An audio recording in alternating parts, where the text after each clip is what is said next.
back then when uh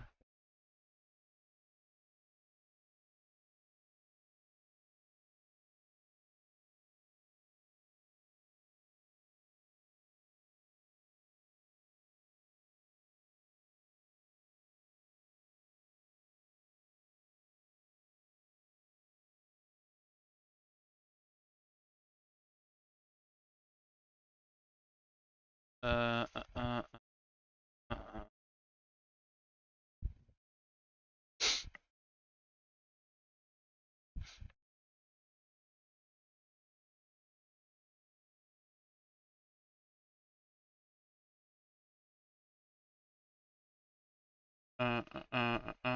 uh double.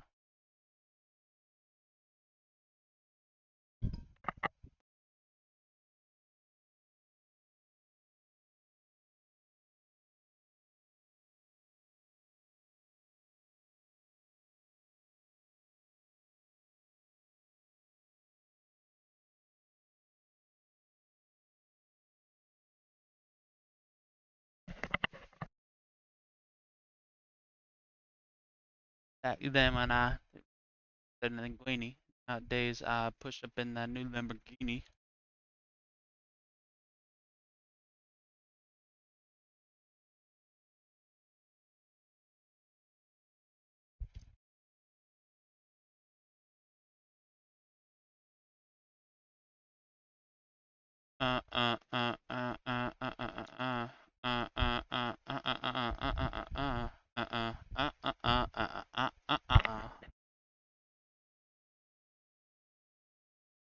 Did Phantom even put that on streaming? I hope he did.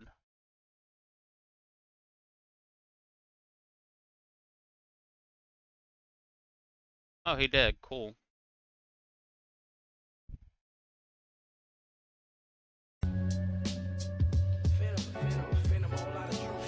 I said, motherfuck the fame, nigga. I'm still the same, nigga. Motherfuck the fucking fame, nigga. I'm still the same, nigga. I'm still the same, nigga. And I'm still getting paid, nigga.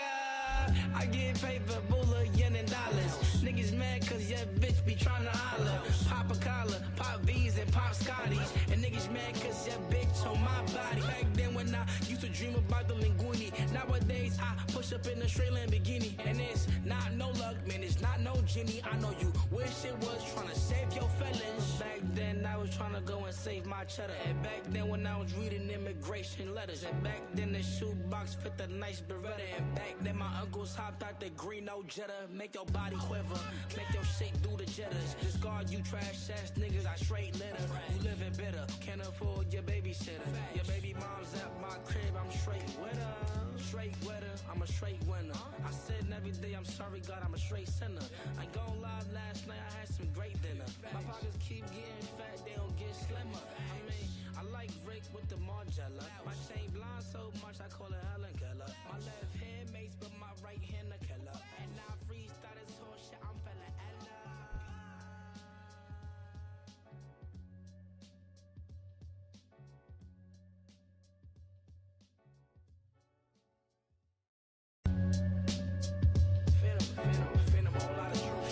I said, motherfuck the fame, nigga. I'm still the same, nigga. Motherfuck the fucking fame, nigga. I'm still the same, nigga. I'm still the same, nigga. And I'm still getting paid, nigga. I get paid for boolah, yen, and dollars. Niggas mad cause your bitch be tryna holler. Pop a collar, pop V's and pop Scotties. And niggas mad cause your bitch on my body. Back then when I used to dream about the linguini. Nowadays I push up in a straight Lamborghini. And it's not no luck, man, it's not no genie. I know you wish it was tryna save your feelings. Back then I was tryna go and save my cheddar. And back then when I was reading immigration letters. And back then the shoebox fit the nice Beretta. And back then my uncles hopped out the green no Jetta. Make your body quiver, make your shit do the jitters. Discard you trash ass niggas, I straight litter. You living bitter, can't afford your babysitter. Your baby mom's at my crib, I'm straight with her. Straight with her, I'm a straight winner. I said every day, I'm sorry God, I'm a straight sinner. I ain't gon' lie, last night I had some great dinner. My pockets keep getting fat, they don't get slimmer. I mean, I like Rick with the Margiela. My chain blonde so much, I call it Helen Keller. My left hand mates, but my right hand a killer. And now I freestyle this whole shit, I'm fella Ella.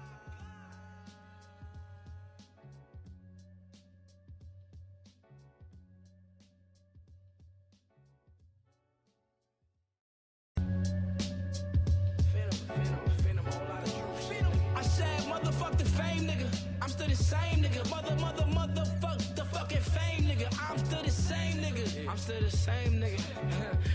I'm still White. Not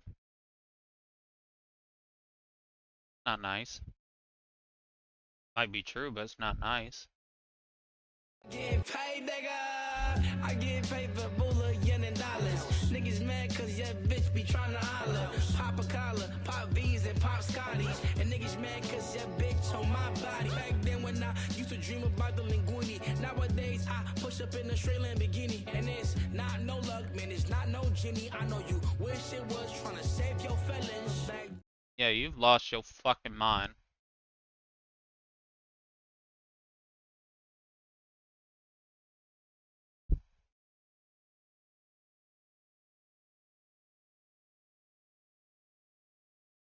I saw you playing. Just download. Yeah, I saw you. Pride Month was in June. You know that, right?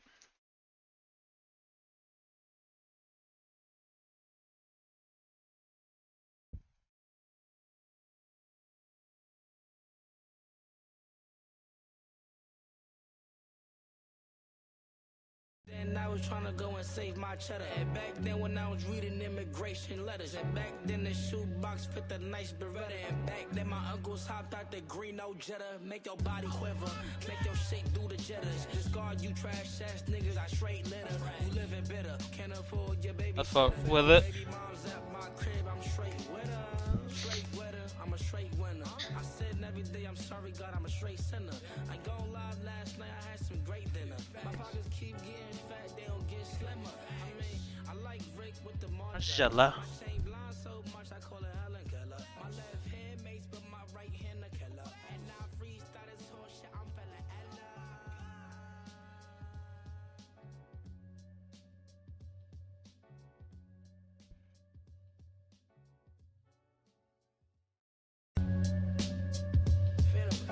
Phantom, whole lot of truth. I said, motherfuck the fame, nigga. I'm still the same, nigga. Mother. I haven't, what have I been doing today? I don't know. I was just talking to my grandma for like 2 hours. I just got finished talking with her. We were just chatting. I was trying to figure out about this. I need to eventually, whenever I can get my car fixed, I need to go drive over to where, apparently this Chandler wood is. That my grandma bought. And I'm gonna get eventually, whenever she, passes away. I'm gonna be real, I'd rather her just be alive. Rather her, not be dead, but I was just curious about it. And also, while we were talking about it, I actually got my, wait, what? Shut up, Siri. I got, my grandma showed me the, incident report for, my aunt. Like, the car crash that killed her. Because the whole thing confused the fuck out of me. What I mean by that is because it kept saying that there's only three cars on the road. Like in every article I read. But apparently there was fuck is it?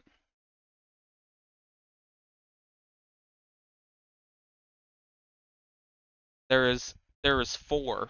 Because what it said is that my aunt was in the, like, going north, and there's a car behind her going north, and there's one car going south. And whenever they kept saying, like, yeah, the other lady killed her, I'm like, how? There's only, how would she be trying to overpass somebody? And then, talking to my grandma, I just figured out, oh wait, no, she was, what is it? The fuck is it? There was a fourth car I looked at the accident report and shit about all of it or whatever.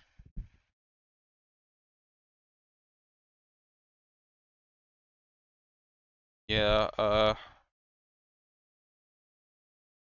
that lady was wrong.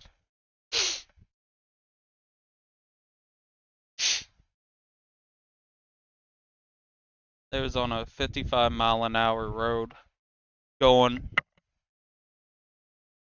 going 77 trying to overpass somebody, which I'm like, I don't think you gotta go 22 miles over the speed limit to overpass somebody on the highway.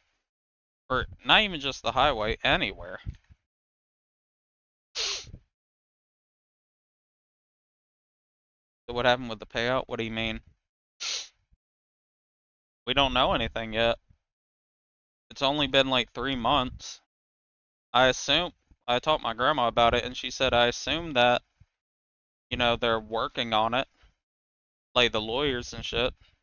Like that's all we assume. That's all we know at the moment, at least. We're like, I guess they're working on it, possibly. Who knows?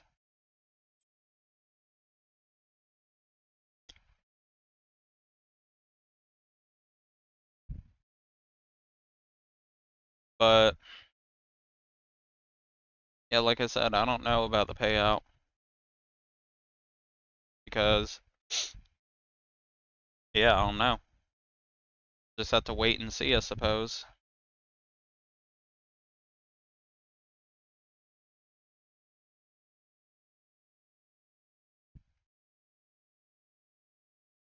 So, like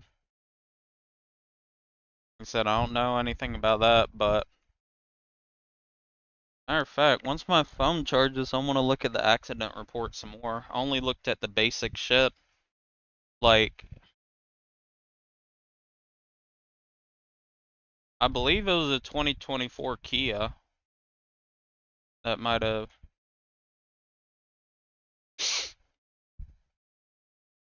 Like I said, at the end of the day, it don't really matter to me just because of the simple fact that something, the past year before she passed away, she changed.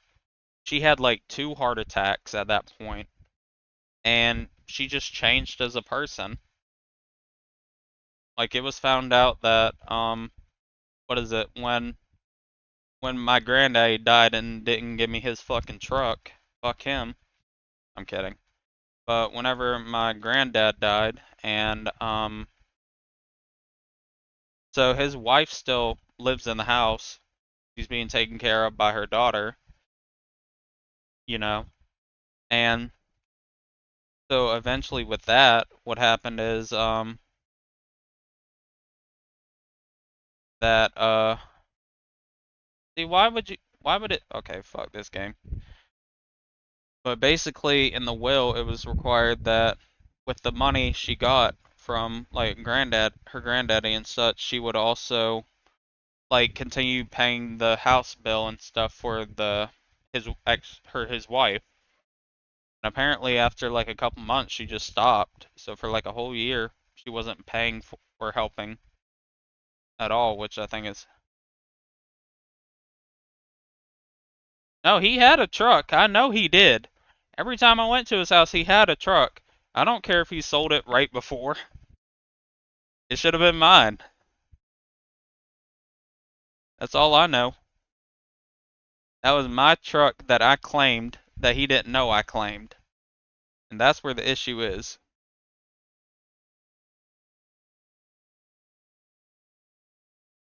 But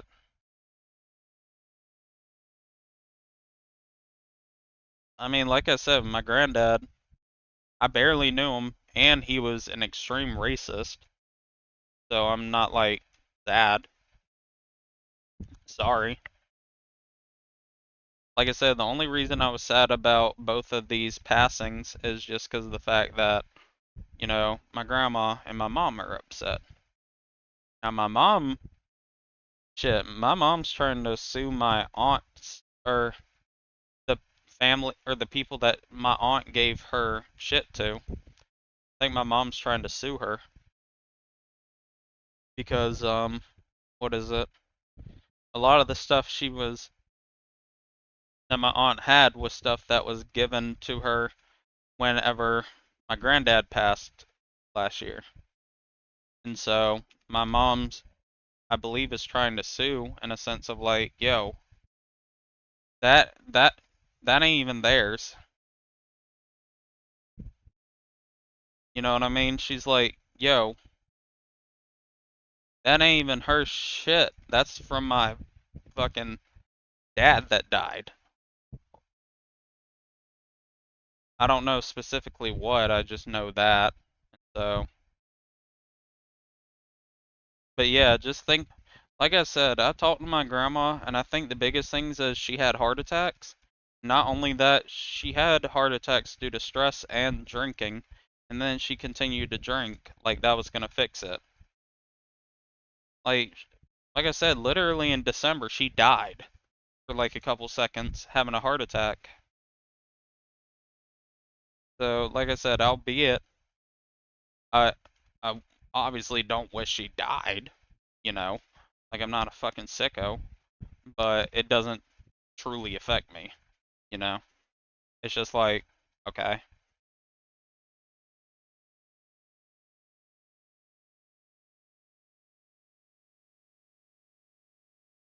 And also just the fact that she did a complete 360 on me when I've literally been living with my grandma, helping take care of her the entire time. Like that's the entire fucking reason. Like I'm with my grandma. Like obviously I needed a place to stay, but the agreement essentially was just I help take care of her, and I've been doing this for years, you know? And just for her to just flat out just immediately just go to saying that, I'm fucking me, I'm taking advantage of my grandma, that shit hurt. Like, legitimately, I'm like, bro, we've been on the same page for everything, literally with my sister living here and the horrible shit she's been up to. Like, we've basically been on the same page. What the like, how the fuck are you gonna do that shit? That's lame.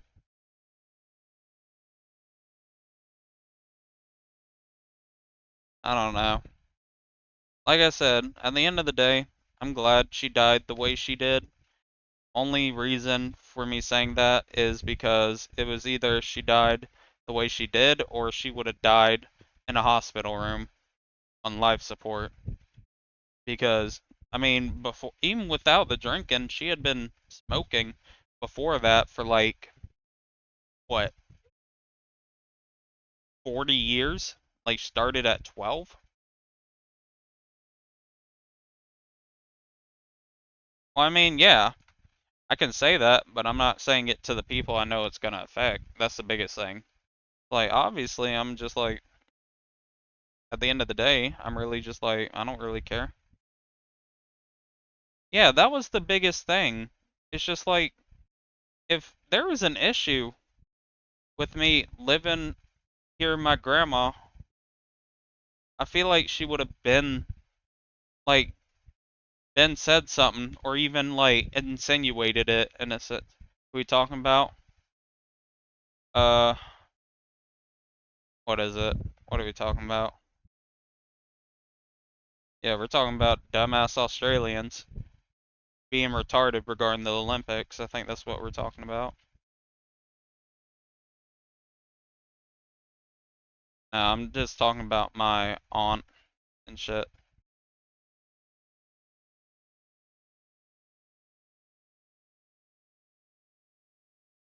Dog, your people have been retarded. They've been like, yo, why when Americans are showing stats and proof that the American or showing stats of who has gotten, yeah, the one from the crash, because I was initially talking about my grandma showed me the accident report that she got, and I was just, you know keeping it. and talking about it, and then I got into talking about the bitch herself.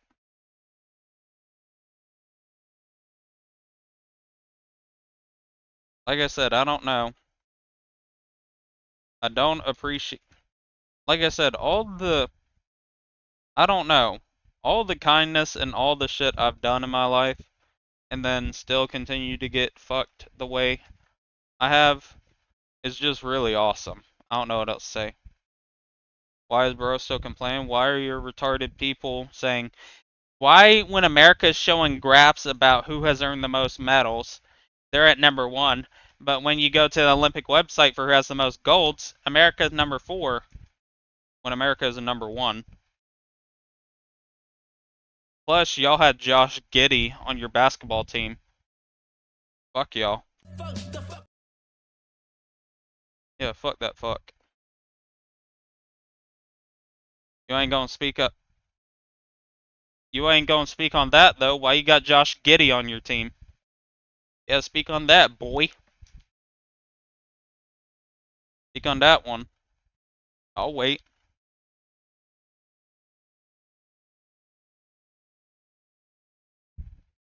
Oh yeah, I fuck with, this isn't even the full cipher. This is just Phantoms.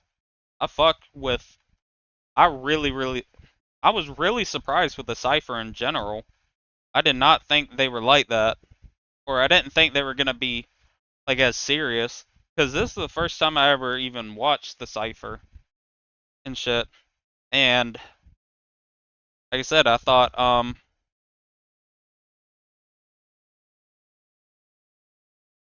yeah, I like Duke. A lot of people said Duke's was bad. I'm like, he is literally Future. Fuck y'all. This was dope. Like, it was legitimately incredible. I don't know how people were saying his shit was ass. Kind of funny, though. Like I said, Agents was funny. He clearly was trying to go for, like, what is it? He's clearly trying to go for a Babytron type thing. Duke was just Future. Phantom was just being Joey Fatass. He was just Joey Fatass. That's it about that. Yeah, obviously it wasn't something like that was my biggest thing. I was, no way you talking about this? Talking about what?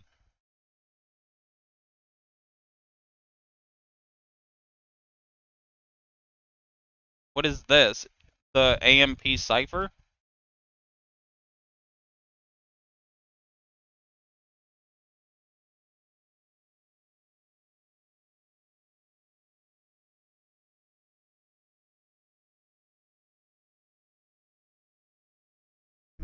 People said Kai's was good. His was not good. He was trying to be Lil Yachty, and Lil Yachty fucking sucks. That boy Yachty said rap is in a bad state right now, and then went and made a song with Ian. I don't want to hear shit from that fucker ever again.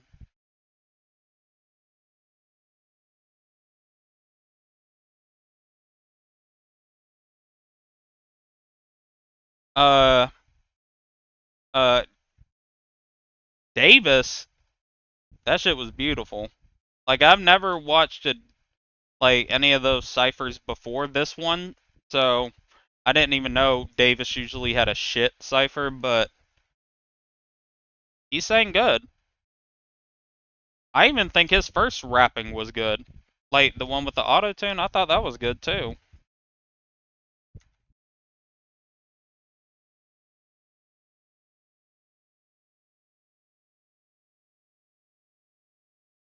Yeah, it was. That's why I was. But whenever he turned into Davis Tiller, that shit was beautiful. Chris, I didn't really care about. I'm gonna be real. I really didn't care for Chris's. Kevin Hart, same thing as Phantom. Wasn't that? It was just supposed to be comedy, not supposed to be a serious thing. Which I'm like, okay, cool, whatever.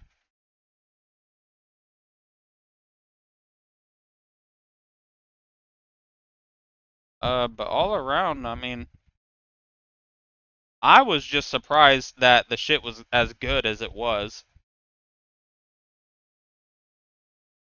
That's what I was tripping about. Cause like I said, I mean, I'm gonna listen to it now. I thought this reminded me of Joey Badass, but everybody's calling him Joey Fatass, which is even funnier. So, I said, motherfuck the fame, nigga. I'm still the same, nigga. Motherfuck the fucking fame, nigga. I'm still the same, nigga. I'm still the same, nigga. And I'm still getting paid, nigga. I get paid for boolah, yen, and dollars. Niggas mad cause your bitch be trying to holler. Pop a collar, pop V's, and pop Scotties. And niggas mad cause if people says his was good, but I don't. Maybe I'm missing something. That's all I know. I know you wish it was trying to save your feelings. Back then I was trying to go and save my cheddar. And back then when I was reading immigration letters. And back then the shoebox fit the nice Beretta. And see, I was so afraid. I'm gonna be real. I was so afraid listening to the shit that retard Kai was gonna do drill. I'm so glad neither of them did drill. I mean, it also makes sense because from what I've heard is that Phantom used to be a rapper before all this anyway, so. Then my uncles hopped out the green no Jetta, make your body quiver, make your shit do the jitters. Discard you trash ass niggas, I straight litter. You living bitter, can't afford your babysitter. Your baby mom's at my crib, I'm straight with her. Straight with her, I'm a straight winner. I said every day I'm sorry God, I'm a straight sinner. I gone live last night, I had some great dinner. My pockets keep getting fat. Yeah, that's. I mean, that's I can't neither confirm or deny it, but that's at least what I've heard from people talking about it, at least, is they saying that. Oh, which one is... Oh. Here we go. Right there.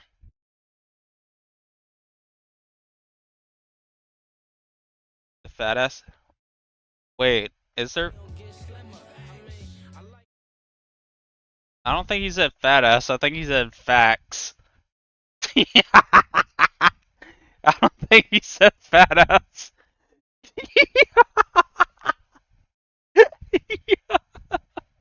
I think you just said that. I think you just said that. It would be funny if that was it. I think. Let me rewind it a little bit.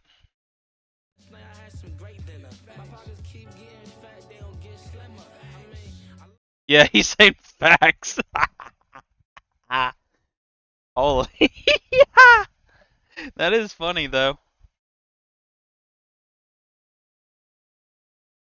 Holy shit.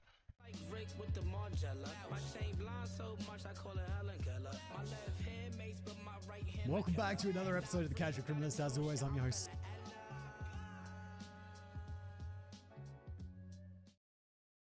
Alright, enough of that. We're gonna see what Baldy got to say. Oh, and now I can finally show my other screen. You know why, you know why. If you don't worry about it. I mean, people were caught. One of the funniest things I saw is like people were giving him nicknames like Joey Fatass. I remember some person, like in the thread where people giving him nicknames, just called him Rod Wave. That shit. Like, all right, dickhead. You know damn well you. Yeah. That's not a nickname.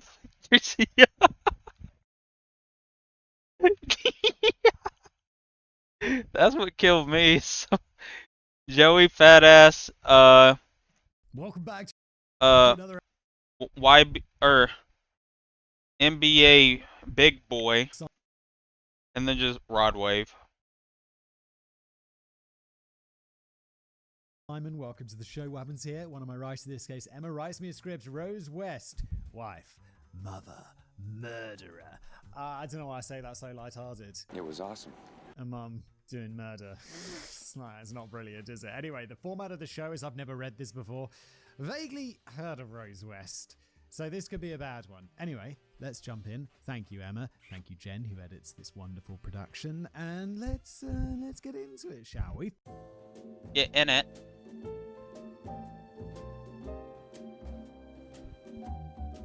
Fun fact about me.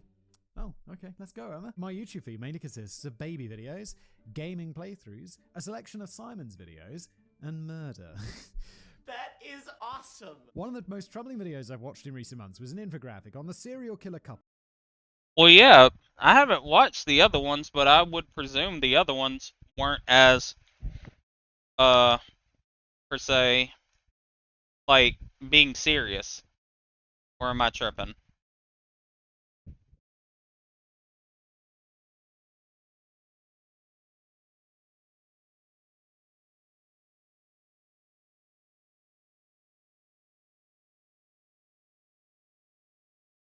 Behind Britain's House of Horrors, Fred and Rose West. Ah, this is what I've heard of it. It's definitely ringing bells. Did you guys hear the bell? Together, the two of them would murder 9 women, but it was the murder of their daughter that eventually led to their downfall. Fred died before the case against him could go to trial, and Rose was left to face 10 murder charges on her own. But details that emerged during her trial shocked the world and turned Rose West into one of the most...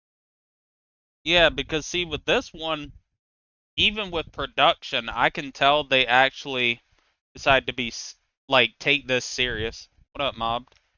Like, this one, like, their cipher this year, it's, to me, it feels like they actually went to a, studio.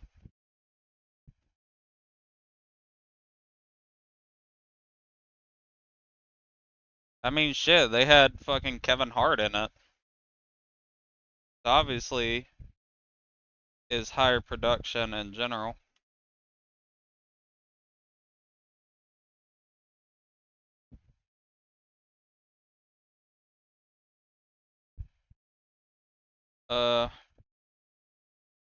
notorious female serial killers in modern...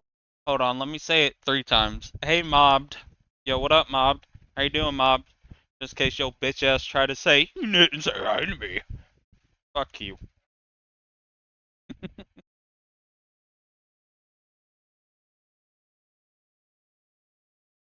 Yeah, buy my shit, bitch.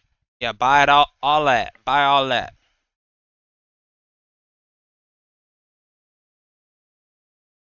I was looking through that shit, and I'm gonna be honest. At first, I didn't like the guy that was making the videos. Like, that first video, I don't know. But this second video, I'm glad he made it. Because now, he exposed, not even Mr. Beast, he exposed someone I've hated. And that is Jake the Viking. I have hated that bitch for a while. I have hated him. If you remember him from back in the day, Jake the Viking was in the videos and then he left. And I have a conspiracy about that in a bit, or in a minute. Well, after he left Mr. Beast, he turned into the biggest Trump supporter and has basically been doing everything in regards with that. And even though Ava, yeah, we know they're a pedophile, before it was known Ava was a pedophile, he was saying that all trans people are pedophiles and that they're all and even that Ava hasn't been taking care of their kid and like abandoned her family to cut her dick off, which is like weird. And then right when it came out that Ava was was a pedo, he was going on this whole thing like, yep, see, I told y'all knew this. I don't know if you watched the exposed video, but it's insinuated that Mr. Beast knew and hired a guy that whenever they were 16, they raped an 11-year-old. And they didn't get arrested until 5 years later, but they took a plea deal. And allegedly, Mr. Beast hired them knowing that, which we don't know. Turns out that guy is Jake the Viking's brother-in-law. And not only that, Jake has actively defended him, saying he doesn't believe them. Or he doesn't believe it happened.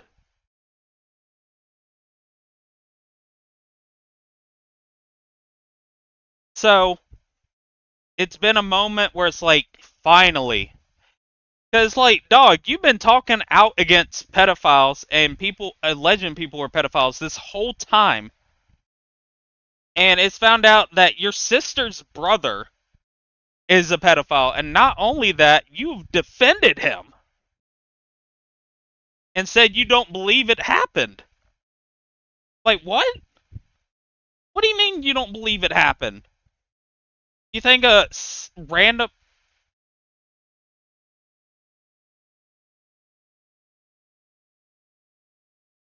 Dog, and not only that, if you know you're innocent, why would you take a plea deal? That's the biggest thing for me. Why would you take a... And then that retard's on there talking about he's about to get his conviction dropped and fall. It's like, dog, his record might get expunged, but he's still going to be on the sex offender list. Oh, not even that. Hold on. That isn't the only drama from yesterday. That's not even the best drama from yesterday. Have y'all seen that shit regarding the Mr. T Lexify thing? I'm gonna play the video because I know some of y'all haven't seen My it. name is Lex, and But for backstory, he is Mr. T Lexify. He was a Call of Duty zombie YouTuber. I didn't know any of these people before. I knew a couple of them, but basically, Mr. T Lexify was a zombie YouTuber who was in a place called got them going over, or hold on, let me see. I got over 14. See, in the if you lived in the South, they would be going faster than you. So, but no. So backstory: this guy, he was in a group called the Z House, which was like a bunch of COD zombies YouTubers or whatever. And all I knew about him before this video dropped, and I watched it yesterday, was that he posted a bunch of screenshots from his ex, which everybody memed on because there is shit where it's like she was saying your dick's small, you don't fuck good, you're lame, you're stupid, and he's like, I'm sorry, and everybody's making fun of it. So basically, his ex-girlfriend accused him of being a pedophile, assaulting her, beating the shit out of her, and a bunch of other stuff. And none of his friends from that Z house defended him. And even then, one of his friends even made a video saying that he doesn't fuck with him. And I don't like using this word. Oh, whoops. I don't like using this word because for the most part, retarded kids just say it for regular shit. But this video is like the biggest exposed. Like, I don't think I've seen somebody. This is when the New England Patriots won against the Atlanta Hawks in the Super Bowl. I don't think I've seen a bigger comeback from anything than this video. I don't think I've ever seen anything close to a bigger comeback than that. So, let's watch the video. Because, like I said, I knew nothing about these guys. The only person I knew in regards to this is Noah J456. But, like, he literally... He shot the captain of the boat, and then set fire to the ship. That's what he did. in history. What Shut up, Baldy. Final response in regards to the allegations. Alright, so I actually didn't do this yesterday, but if y'all don't mind, whenever he puts shit on the screen, I want to read it. Okay? So all photo evidence will be in a Google Doc below. Also, please pause to read every single message. I am honestly so overwhelmed and sad. Lex has been trying to scare me for the past year with legal action. I will be making a formal statement compiling all the evidence I have over the past 8 years. Skype calls, Twitter DMs, real-life photos, the times Lex put his hands on me, the times he supplied me alcohol and drugs as a minor, everything. I will not sit here and lose to my abuser and groomer. I've already lost the most important years of my life. Yeah. Well, I'm not even playing it. I'm just reading the Twitter screenshot, so suck my dick from the back, both of you. And oops, y'all shouldn't see that screen.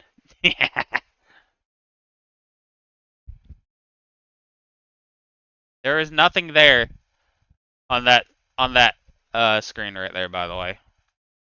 Also, let me do this as well, because I've started doing this. Now y'all can see Now y'all can see in real time. Now y'all will see in real time. Because a lot of people are like, how are you not responding that fast? Now y'all will see in real time. Whenever you see that message at the bottom of the screen, on the bottom left, that's when I see your message, by the way. That's how bad it is for, you know, lag back or whatever. Okay?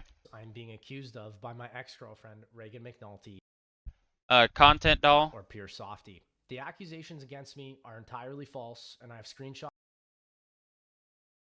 Okay, so I'm gonna make this bigger on my screen, but I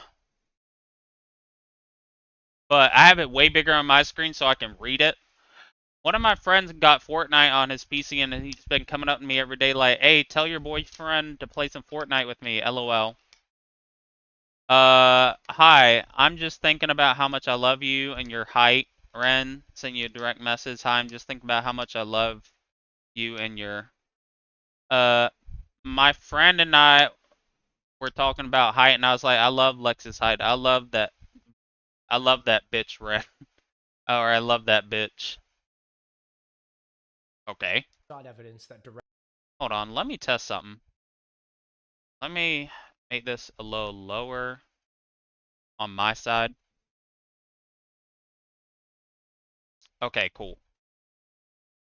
Alright. There are a shit ton of messages, by the way, so that's why I want to read them. directly refutes Okay, never mind. the claims by my abuser and harasser. I apologize if my response seems late. It has taken me a few times to create this video because of the advice of my lawyers.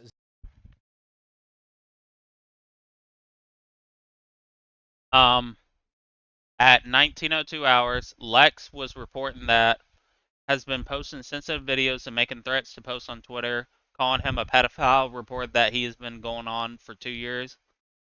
Blah, blah, blah. There is a legal You are also being sued by multiple people, not just myself. investigation in place, despite my harasser, Reagan McNulty, stating otherwise. I've also been in and out of the hospital, dealing with stress of thousands of people telling me to kill myself. To not seem disingenuous, I would like to state that I am presenting this information from my notes to ensure that all points are addressed accurately and appropriately. Please be advised that this discussion will touch on sensitive topics, Pedophilia, grooming, sexual abuse, harassment, extortion, slurs, suicide. including pedophilia, grooming, sexual abuse, harassment. I forgot he even listed it off. I'm retarded. And suicide. On the screen and in the comments, I will have a suicide hotline prevention number and a domestic abuse number for anyone who is currently struggling or who has had past experiences with abusive trauma. Everything started in July 20. Alright, so SpongeBob Pants. Fuck is that? Alright, bro, I'm going back to making zombies content. This started as calling out Lex for his piece of shit takes in his videos. And it's, and it somehow evolved into what it is now. I am not the victim in this, so I can't speak of the facts. DMs with, or yikes. Mr. Lexify the math did don't max. Lex started dating his ex-girlfriend when she was 15 and he was 18. Age of consent in Canada is 16, meaning he is a pedophile. Get this man away off the platform. By the way, that's the only thing that what is it? That's the only thing I have to give. I have against Lex, even though it's not that much, is the fact that they aren't exactly 3 years apart. It's like that 2 years apart, where it's like 2 years and then sometimes the other person's older. So I believe they started dating when he was 17 and she was 15, if I'm not mistaken, I think. I'm not sure if that was the exact one. So that's where it's kind of eerie. You know what I mean? Where I can't put my, because my thing is, if I'm 18 and my girlfriend's 15, I don't care if it's only 2 year age, I'm breaking up, personally. 2024, where people on Twitter began harassing myself about These people were sent by Reagan to harass me as they had information only Reagan and I knew about each other. It should be noted that none of them tried to directly reach out to me, but only to publicly defame me. Once I had put it out the type of abuse Reagan had put me through, they immediately started discrediting Reagan as a saint they painted her out to be. messaging someone named Alex. I have reason to believe that these were Reagan's minions she sent to do her bidding as she was under cease and desist. Alex was a fan of my channel who had messaged. Also, this is weird. This is weird too. Even though it's a dude.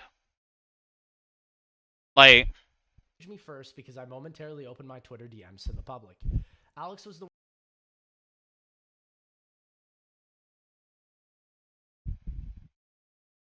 dog, deleter, we've already gone over why that's an issue for me. So, the one who initiated the conversation with me. Our communication included a short Skype call during which I discussed the abuse. alright, Lex, holy shit, have you ever heard something so stupid and made you want to cry? That's how I feel every time I listen to you. When you stream here, I don't fucking go and chat. You stream here, we text on the phone. You are making excuses. You are a pig. You are a white male pulling privileged white male cards out of his deck. You want to be right so fucking bad. That's not what I said. That's not what I intended today, and you and I both fucking know that. He cheated on his girlfriend and got called a pig. Poor him. Call me a pig, Lex. Oh wait, there's a difference between me and you. I don't want to. Do you feel good? Is this what you wanted? Good job, you fucking pig freak. You can't apologize for shit. You can't acknowledge shit. Now you made me hate you all over again. Remember your roots, pig. I really feel loved and appreciated. Remember that one trip I call you pig? Those are your roots, bitch. You're trying to be better than him. I also remember you telling me you never called me that again. Yeah, but I think you're so squeaky clean and that you didn't put me through any type of emotional damage. It's all about Lex. Poor fucking Lex the pig. You are so fucking bad. But we had a way of doing things, you dumbass. I hope you feel stupid for being like this because you could have apologized to me and done better an hour and a half ago. How long's the video? 30 minutes. It's only 30 minutes. But see, I've already watched the video. I never read the text. So, I want to get put in perspective of this bitch. I was currently experiencing with my ex-girlfriend Reagan. The conversation was Alec. strictly non-sexual and was never taken anywhere inappropriate. Alex was simply a kind fan that I confided in after a heated argument with my ex-girlfriend Reagan. So, this is also a point of contention. He opened his DMs to the public, right? Opened his DMs to the public. A 13-year-old fan called him, and they end up Skyping, just as like, what up? And then he starts confiding in a 13-year-old about his relationship issues. See, that's, even though nothing wrong happened, that is a little weird, you know? I'm not going to confide in a 13, 14-year-old. So, that's, like I said, nothing's wrong, it's just, that is kind of weird. Reagan. Alex has also come out to admit that she has never accused me of doing anything wrong. Reagan. Oh, I thought it was a boy. Never mind. As I continued going through Lex's phone, I found more young girls he was communicating inappropriately with. He was finding them through dating apps as well, which tells you the age of the girl. Lex was using his Bumble profile strategically, making sure that his bio was about him being a famous YouTuber. Lex was also telling these young girls off dating apps that he lived in Vancouver and he would meet them there, where he actually lives in his mom's basement. Lex also lured the young girls by telling them he'd buy them things they wanted if they dated him. Here's a video of Lex that he sent to himself to an 18-year-old girl. Next month, no, another month, October. Yeah, it's about if she started her period, you can date Sneeko. When she asked him if Lex was really the YouTuber with over 2 mil subs, the girl asked Lex to put his thumb on his chin as verification. Messaging minors, which is once again a completely false accusation. When we were not in a relationship together, I was using dating apps like Tinder, Hinge, and Bumble, where the minimum age to join is 18. Yeah, that's also a weird accusation. How are you going to say he's looking for underage girls on dating apps? Like, you have to be 18. And if you lie on there, because see, I've been talking with people and eventually almost met up to Smash, and I find out last minute, they're like, I'm sorry, this was back when I was like 19, 20, right? Whenever I used dating apps specifically for that. And I remember they would be like, oh my god, like, I'm sorry to let you know, but I'm actually 17, but I turn 18 soon. I hope you don't block. Nope. Leave me the fuck alone. I got nothing to do with you.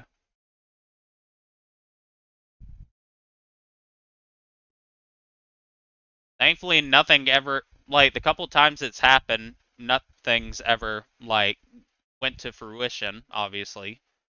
I'm not a pedo, but if that had, that would have probably been terrible, to be honest. The age of consent globally on these apps is 18. Most popular dating app, Grindr, Scruff, Jacked.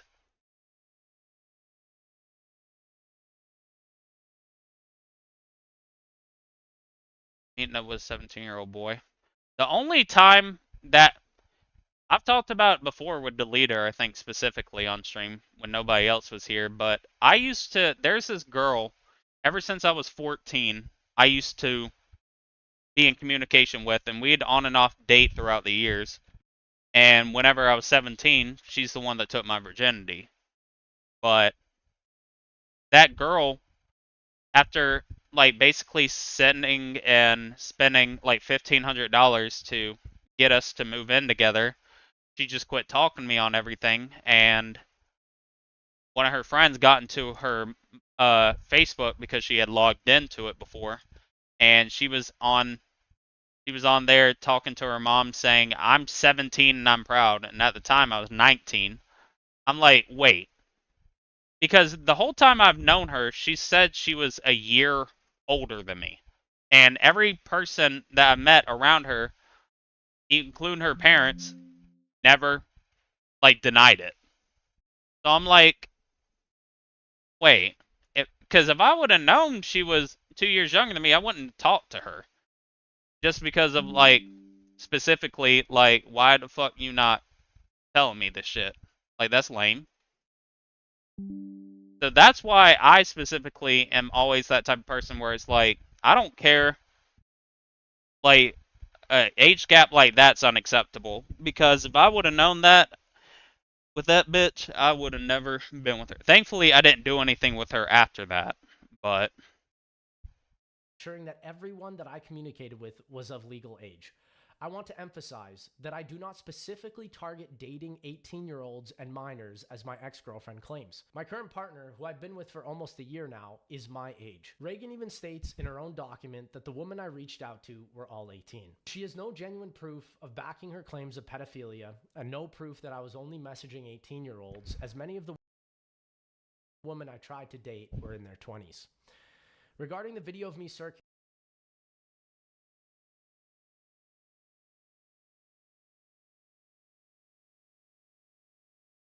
fuck was that? It was sent to verify my identity because a woman I was messaging doubted my authenticity Hey, Lex, due to me. hey, blank, it's Lex. Happy 18th birthday. If you're sick and tired of that garbage food, I'll take you out. Thanks, Lex. Wait, when was this? September. Okay, that is kind of weird. Mentioning that I had a career with YouTube in my bio.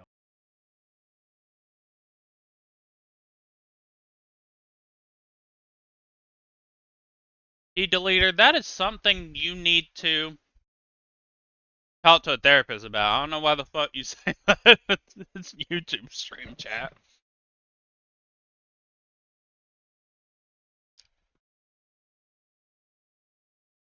And Jack, she was a G or an H cup actually. See, that was another big thing. That's why I thought she was older. Because when I was 14 and she was 12, she was at double D's already. So that's what put me off even more by that. Because I'm like, what?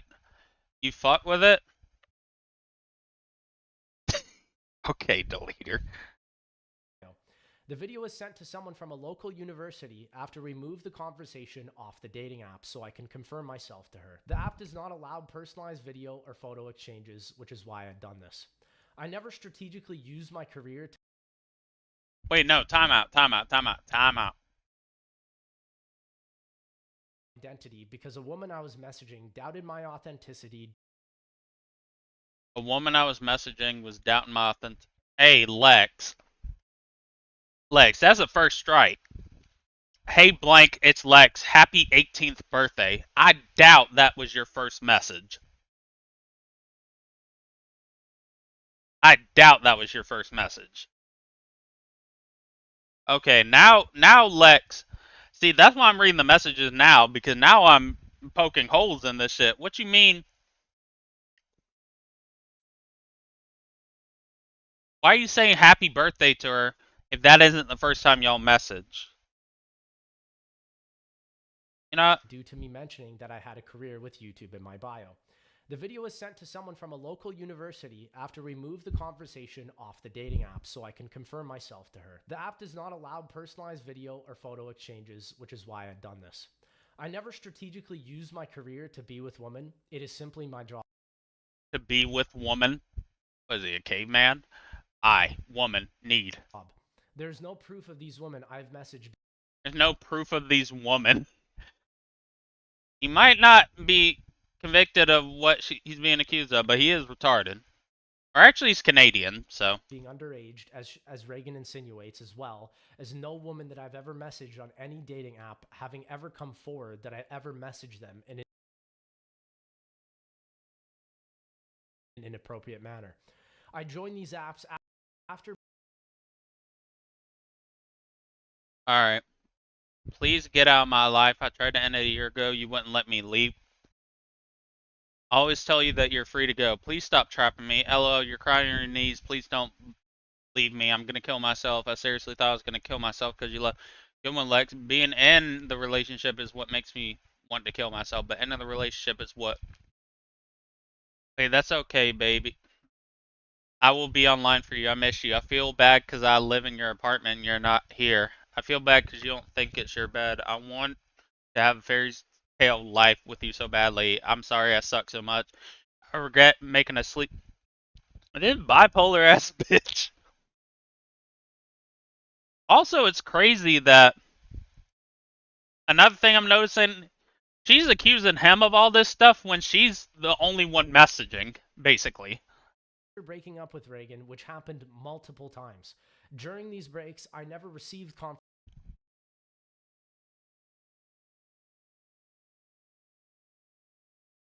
I was out in a relationship with Raya in 2023, she would even contact people I would try to date as she would monitor my Instagram following constantly.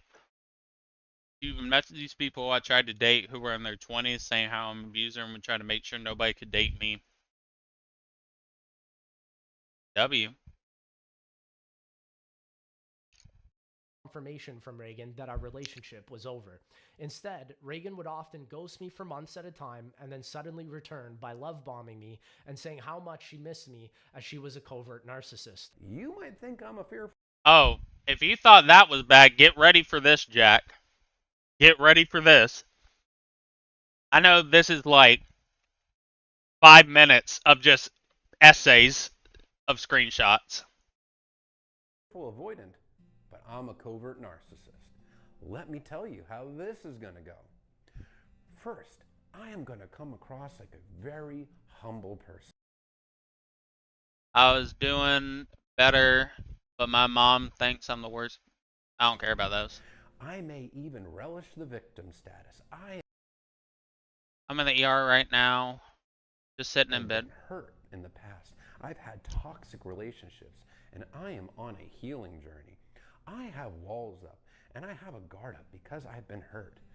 But you, well, you are different. I know you're not bad, and I know you're not like them. Your heart and your existence is like a cough drop. It soothes me and makes me relax. I'm so very lucky you put up with me. I'm so very lucky for your patience. It be a lie. You are wonderful. Dad believes it. I know you rejected my kiss IRL. I just wanted one kiss of goodbye, but you're so cute for rejecting me and made me cry more. I know I wanted to show that my love for you is pure. I'll do anything. You make me feel safe and loved. I hope I can reciprocate. I am going to love bomb you and make.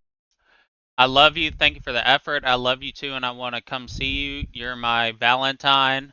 Lex, I love you and really want you to see you in March. You think that you are my. I am just thinking about how much I love you and your height. I love Lex's height. I love that bitch. I fight with that. Watch him be like 5'10" or something. Like, bitch, you loving nothing. You loving a dwarf.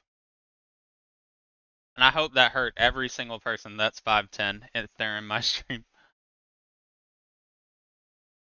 It still feels like we're dating. I love you. It's okay because you stole my heart. I'm gonna wear the ring you got me to school. I walk around with a bracelet that has your fucking name on it. Suck on my chode. Because I'm wearing it right now, I think it should be seen by other people. My savior. You are the person that can. Jesus Christ! This bitch. God, Lex, I adore you so much. I'm much more excited. Hello, husband. You know, Break through my walls. I am going to make you feel like you're on top of the world. last night I told Daddy I wouldn't wake up with him. I wouldn't wake him up with a call because I wanted him to sleep more, but then I accidentally woke him up by texting him so much that he called me to tell me he's still sleepy solely to reassure me and relax. World. By the way, I should also mention that real quick because, like I said, I haven't read all this shit. Like, I only watched the video, right? I didn't read all these texts. From what I saw in the video, the Reagan girl has a little kink. Or a DDLG kink. AKA Daddy Little Girl. Right? She has a kink for that. So, if she keeps calling him Daddy and that type of stuff, that's why. Lex said he didn't really care for it and really didn't want to do it, but whatever. Like I said, that's for everybody else's interpretation, but that's why you'll see that. Okay, I do want you to come home. Let's go, I drive.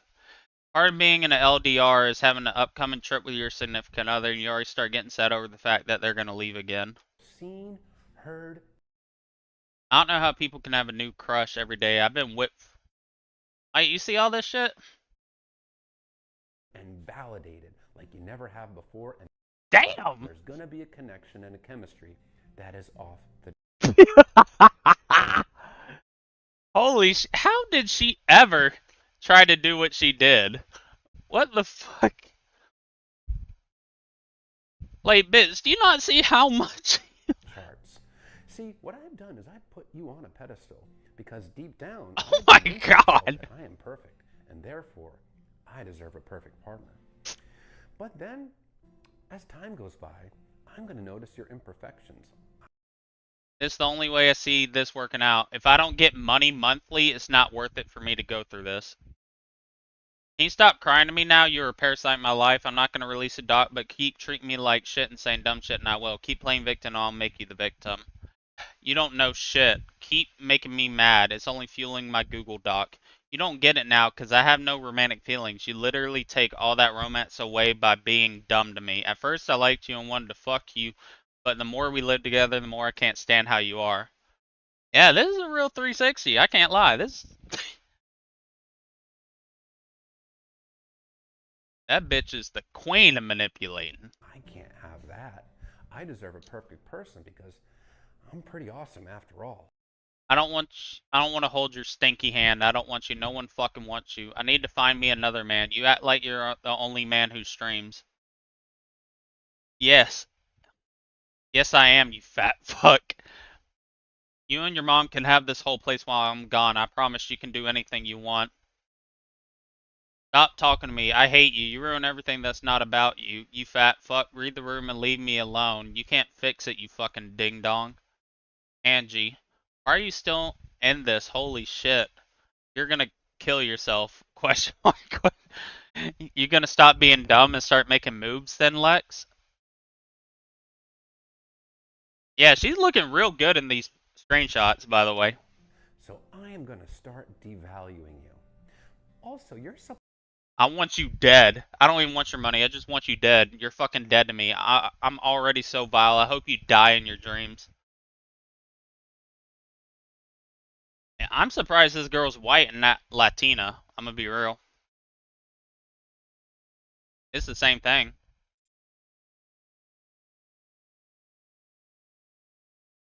supply is starting to get boring to me. Your supply is the attention, affirmation, adoration, power and control that I feel entitled to. And, well, you're not the shiny new toy anymore. So I'm going to continue. By the way, I watched this video on 1.5 speed yesterday, and it felt like 5 minutes watching it. Like this part right here. To put you down. Men want to be used so badly. You're such a crybaby. You look stupidly high too, so I know you can't even come up with good sentences right now. I'm going to find little faults in everything that you do. And I'm also going to do distancing behaviors. I'm going to stonewall you. Block. I might even cheat on you because, well, after all, it's your fault. You didn't give me what I needed. And I'm going to make sure that I want you dead. Oh. you think that all of them. Ugh, you're so stupid. You only focus on me. Focus on all you are is excuses, excuses, excuses. Go read a book on how to be a boyfriend. Go look up bipolar disorder videos like he told me you would, but never did. He isn't. That's what's funny. Bitch, who bipolar?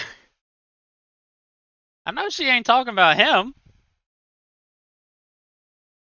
My behavior is your. Ren sent you a direct message. Do I just whore myself out?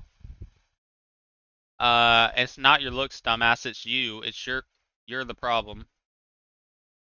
You're like, wow, now she's dating someone else. Like, Lex, you literally make me want to kill myself. See, I'm not defending her, but see, I would end up in a doc like this too, because I would just casually say that, but not actually want to. Just be like, oh, I want to kill myself right now with this shit. And it wouldn't even be me trying to be manipulative. It's just like, nah, I just say that. Your fault. Oh, you're still not gonna make me happy. I spent all night convincing myself why I don't like you and why I should have left you a long time ago for my Google Docs. Because I'm serious about destroying you. Damn. Yeah, for somebody that seems to be traumatized, she's cool. And I'm going to turn your world upside down. I'm going to gaslight you so hard. I can't have a conversation with you for shit. Why am I even trying? I feel like you're using me for money at this point. I don't want to be back in a relationship. You don't know what direction is up. Dada, baby, pirates, lovies, and huggies. This is what you get for dating a Hello Kitty girl. That's all. I'm gonna just say that off rip. That's what you get for dating a Hello Kitty girl. Cause she is, by the way. up and what direction is down. But meanwhile, I'm still going to play that humble victim. I just want someone to care about my stupid life. I just want somebody to care about my free life. I'm sorry I'm such a dickhead and such an awful person. Okay. I'm not gonna expose you, Lex. I never was. It would ruin a lot for me too. No one would trust me or want to date me. I'm gonna stop that behavior. I was talking normal, bitchy voice. I apologize. The accident. Role. I'm really sad and I'm really sorry I'm behaving like this. I hate myself so much. I don't know why I'm sabotaging. I'm happy with you. I miss my bestie friend. Holy fuck. Dog. But the devaluing is going to get worse and The cars around me left immediately because of how loud I was scream crying. I self-sabotage every relationship I built up. I'm zero. worse and worse. And you're going to try harder and harder and harder to please me. And no matter what you do, Lex, you groomed me and fucked a 16-year-old. Like I said, that's up to interpretation if you want to say that somebody that is 18 years old that went and started going for and dating a 16-year-old is pedophilia.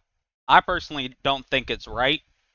The only way I think that type of like age gap is okay is if you were dating before that, you know? Like if you're 17 and 15 and like you turned 18, I feel like that's different than, you know what I mean? But if you're act like if you don't know this person before this, like you didn't grow up with them, didn't do yada yada yada, all this bullshit, and then you decided to date them, yeah, that's kind of weirdo behavior. I see why he's a born again Christian. Yeah, I'm saying it's okay, like it's legal, but it's still weird. Like, you know what I mean? Like, here's my thing. If you were out of high school, right? You're 18 and out of high school. Why the fuck would you be why would you be trying to date someone that is still in high school? Like, I'm not talking about y'all already have dated or already were dating. I'm talking about like you have a new interest in someone that's still in high school. That's weird. You know what I mean? That's where I'm like, okay, that's weird. Because that's what it seems like here, because it was the LDR. Like I said, if you were in high school together, that's fine. But I feel like once you're out of high school, you shouldn't be trying to date people that are still in high school. That's kind of weird. That might just be me. I can't be pleased because you are just not good enough for me.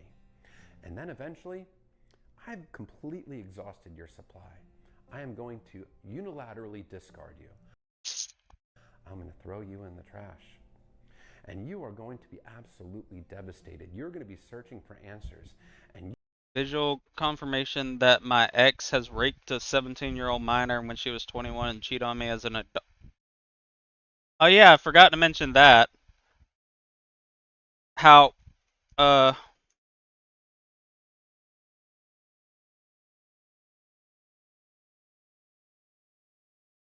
I forgot to mention that. She keeps calling him a pedophile, but she fucked a 17-year-old when she was 21. So, diary, this is the only time in life. Also, even though I understand why some people be like, that's fucked up, that was private. I mean, if your diary is you talking about you fucking a child when you're 21, that is weird. Like, I don't think that's wrong. you are going to think that I'm a fearful avoidant because I didn't come across grandiose in the beginning. I came across like a hurt person from the past that's going on a healing journey. So therefore, I can't be a narcissist, right? Well, now that the discard is done, I am actually going to smear you. In light of recent events, I'll be forced to tell my truth in parts rather than all at once. There's a lot to go through. Google Doc, thanks for being patient with me. Part 2 of my Google Doc about the truth. By the way, this is exactly why whenever somebody gets exposed like this, I am not one of those people that immediately am like, yeah, fuck this person. He's a piece of shit. I'm one of those people will shit talk and I'll be like, I'll wait for the other side. Because this happened too many times. Like, the biggest one that really did, that was truly fucked up was Quite. I don't know if y'all remember that one, Quite. That one was atrocious. I am going to go around and talk badly about you to anybody that'll listen. I'll get that attention from people for being the victim of you, which will make me feel good. And I'm going to escape any kind of account. Reagan is currently celebrating in Vegas after defaming my entire career. She definitely looks like a real victim, not someone. See, even though she's in the wrong, I don't think he should have said this. I don't think this is the move, big dog. Like, like this allegedly happening was like years ago. So I don't think you can. I don't know. Maybe I'm tripping. I don't think you should be saying that, big dog. Accountability. That way, I'm not held responsible for what happened, and I can just relish. None of my YouTuber friends who have publicly stated my own relationship have said anything about Reagan McNulty being a pedophile once. It's also as if they have something to hide themselves, just like Reagan, because she's the victim. The victim role. And then, as time goes by, my new supply is going to get old. Reagan discarded Lawrence once her parents kicked her out for lying, for saying she was 17 to them. Yeah, that. Yeah, no. And then I'm going to reach out to you. I'm sorry. I forgive you for all the past. I don't have a grudge on you. I thought you were having a grudge on me. You're also good, and I love you so much. I'm going to tell you how much I regret what I did. I'm going to tell you how much I miss you and how much of a mistake it was to leave you. And you are going to buy it hook, line, and sinker. Yeah, that's the sad part too. Is this will happen and yeah.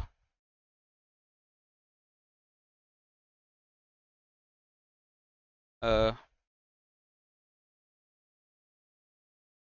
And you're going to give me another chance. And then I'm going to love bomb the hell out of you again. And then I'm going to devalue you.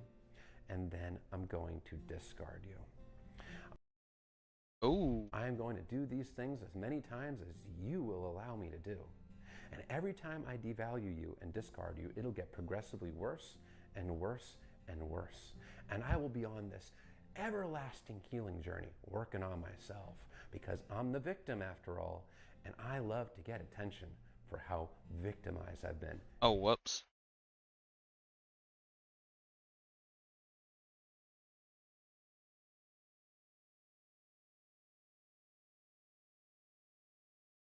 Give me a second. Need to relaunch my game. My shit's laggy too. I don't understand that. Um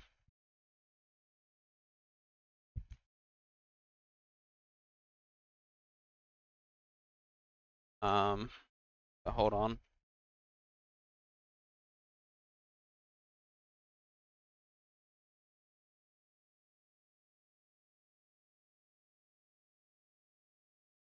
Um Launch game. My mommy lets me curse.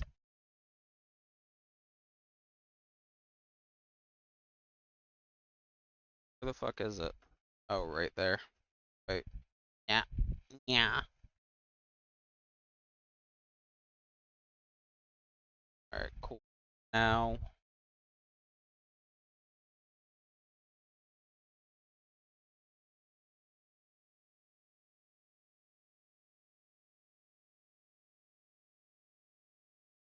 especially by you. I never went on a date And with another woman. One of the clear breaks in our relationship was in September 2021 when she told me she wanted to pursue someone named Lawrence.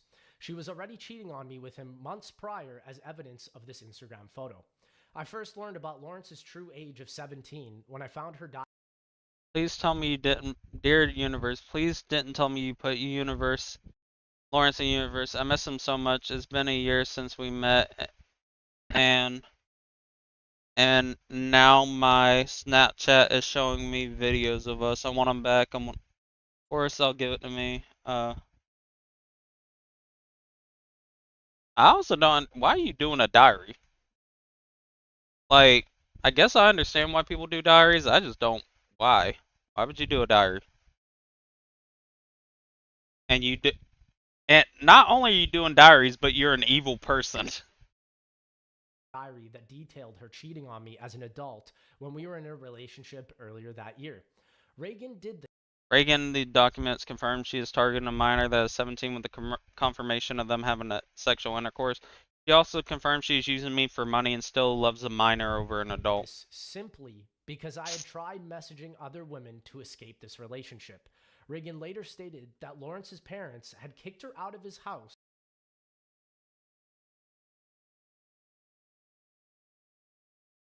and called the police on her when they discovered Reagan was lying about her age. Reagan targeted Lawrence, who was a minor. I was disgusted by her actions and tried to contact Lawrence's parents, but I was unsuccessful. She had a history of cheating on me, and I was only ever I first want to state, Ren cheated on you with 4 to 5 different guys throughout your relationship. Lawrence, some boys from her high school. As you know, she's a compulsive liar, so it's hard to tell what the exact number is, but it's not just Lawrence. W. aware that she cheated on me with 2 people, 1 Lawrence and 2 Marlo. All this cheating started because she found a photo in summer 2018 of me next to a female tour guide in Thailand. She was furious about this image as she thought that I had cheated on her, so Reagan then cheated on me with Marlo in November 2018. Just this last month, I was told anonymously that she had been cheating on me with 5 underage boys from her high school throughout our relationship. Thank God. Yes! Thank God. Hold on real quick. I knew to follow this bitch before. I followed every person involved in the story before they went private on Twitter. Thank Lord. And she just went private. She lured them into my place in Los Angeles to take promiscuous photos of her in exchange for sex. This happened after I'd gone home to Canada in August 2022 to tend to my dog passing away. Reagan is also responsible for my social media accounts getting hacked, as she has tried downloading free software on my laptop just before I'd left LA, which caused a Redline malware to steal all my information. Reagan would also try to justify her cheating, but when we were separated in 2019 and I tried messaging other girls, she would go berserk and would threaten me that I would never be able to leave the relationship, and if I did, she would expose me on Drama Alert or end my career. During this time, Reagan started extorting me for my money, as evidence from PayPal statements from. So she just, let's see, because he shows bruises that were from a car accident. Likes to claim some of my bruises for car accidents. 2019 to 2023 until I filed a cease and desist against her. The extortion became severe as I had gone broke multiple times for her rent, lifestyle, and cheating on me with other men, which proves her claim of me simply being a pay pig false. Reagan had shared her made-up side of the choking incident in her Part 2 Google document. In reality, the situation happened much differently. While we were at the Airbnb in Coronado, California, Reagan saw that I had texted other women on my phone, as she would not allow me to leave the relationship since she threatened my career. I could not leave this situation, as I was broke and away from my home country of Canada, and I'd spent $12,000 on an Airbnb that I could not refund. Reagan went into a manic episode and broke a wooden board on my back and then started destroying the Airbnb. Reagan says she was using marijuana, which is not at all possible, as Airbnb hosts do not allow drug use on their property. The Airbnb. What? Wait, time out. I didn't hear that right. I'm with you, Lex, but I know I didn't hear that right. And then started destroying the Airbnb. Reagan says she was using marijuana, which is not at all possible, as Airbnb hosts do not allow drug use on their property. What? Holy shit. Officer, how could I have killed my wife in my home when it's clearly illegal to kill someone? The law states it. Like, what?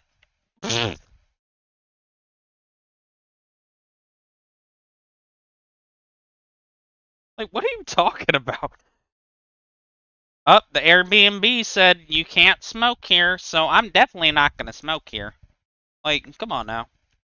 The Airbnb host, Victor, even questioned why it looked like someone had repeatedly stabbed the walls, which were damages from Reagan that I had to pay for. Victor never mentioned anything about marijuana at all. When she started destroying the Airbnb, she first broke the wooden board over my back, took the broken pieces of board and deteriorated the walls, and then started threatening my life. In an act of self-defense, I had to restrain her to prevent further property damage and physical harm to myself as my life was under threat. This was not the only incident of physical abuse from Reagan. As a month prior, she decided to bite my face for once again looking through my phone and thinking I was cheating. Reagan's claim of her biting me after us play fighting is completely false and makes no sense. I took this photo and applied a bandage by myself as Reagan was not even in the room and was still furious at me for assuming that I had been with another girl, which was false. She would always get physical whenever I tried to escape the relationship. The second incident was staged, as evidenced by her Part 2 document where she admitted she would delete this choking video if I provided her with a boob and nose job. Reagan woke me up at 5 a.m. and physically assaulted me after looking through my phone and seeing text messages of mine with other girls. The physical abuse was so bad that I had to self-defend and restrain her to get her away from me. Once again, keep in mind, we were not dating, and I was solely there to get my belongings and help her move into a new place. This was after I figured out Reagan was cheating on me with a minor. Reagan did this to ensure that I would keep paying for her and her new apartment. I was so broke, I could not even get a hotel that night. My only option was to sleep at her place. Despite Reagan's claim that unfortunately that her phone wasn't recording, she still threatened me that she would release this video if I did not continue to pay for her rent, lifestyle, and surgical procedures. In regards to the photo of her bruised leg, these photos are fake, as at the time we were moving from one apartment complex to another. Reagan claims this event took place on June 6, 2023, with the photo being taken on June 7, 2023. I had taken a picture of movers spending the entire day and night on June 6th, the supposed event of physical abuse, moving our stuff from her old apartment into the new one. On June 7th, we were also not in our old place where she took this photo of her bruised leg. There was no time for any of these accusations to have taken place, and if something did occur, the movers would have noticed. Reagan was in 3 separate car accidents in Los Angeles during 2022 to 2023. These bruises were from these car accidents when we lived in our old apartment where I was not in the car at the time. Reagan had also messaged a fan of hers regarding why the bruise was there in a Twitter post in 2023, which she has now deleted. She also has Instagram evidence of her showing that bruise in a photo in 2022 before this incident could have ever occurred. The photo of her bruise does not make sense, as this could not happen from her claim of me kneeling on her. This bruise looks like a high-impact car. Yeah, that don't look like you got beat. Trust me, I beat my wife all the time. I would know. And that don't look like... Crash. She explained how she sent me the groping video in 2020, saying how she thought it was so cute and how she loved that we did that together. There's proof of her lying, saying that she wanted to turn 18, how the only way for us to work was for her to lie also about her age, and also how she says she wouldn't have sex in 2018 because it's illegal, almost like you have proof of you saying you'd wait until December 13th until you were legal. Here's also more proof about how she would fantasize about me before we even knew each other and cry about me, how she said she was in love with me before I even knew her. How about you saying you were a virgin in 2020? Or how about you saying you'd love lying to people that you were 16? What about admitting to me you orgasmed to me about my stream? dreams when you were 14, or how you'd ask me to be your boyfriend again in December 2017 after we had separated. How about you telling me you were happy you found your daddy at 15 before I even knew you, or you wanting us to live together when we didn't in 2017, or you claiming you wanted to do cocaine at 16, or maybe even claiming that the daddy kink was yours and not mine. How about you admitting you lied about your underage age and how it still didn't do you justice? Or how about you admitting you regret taking things slow with me in 2017 when I told you I wanted to wait and you were completely obsessed with me? Or how about you saying you knew you wanted me at 15, or even me admitting that I just wanted to be your best friend instead of in a sexual relationship multiple times, yet you were the one that wanted to be a little, which is something I did not want to partake in. Lastly, how about all this proof, even after all of this, that you still wanted me despite your claims of finding me repulsive? Like I said, he is true, but I don't think you should say that. Yeah, bitch, I abused the fuck out of you. But see, you still want me. I don't think that's should be where you're going, man.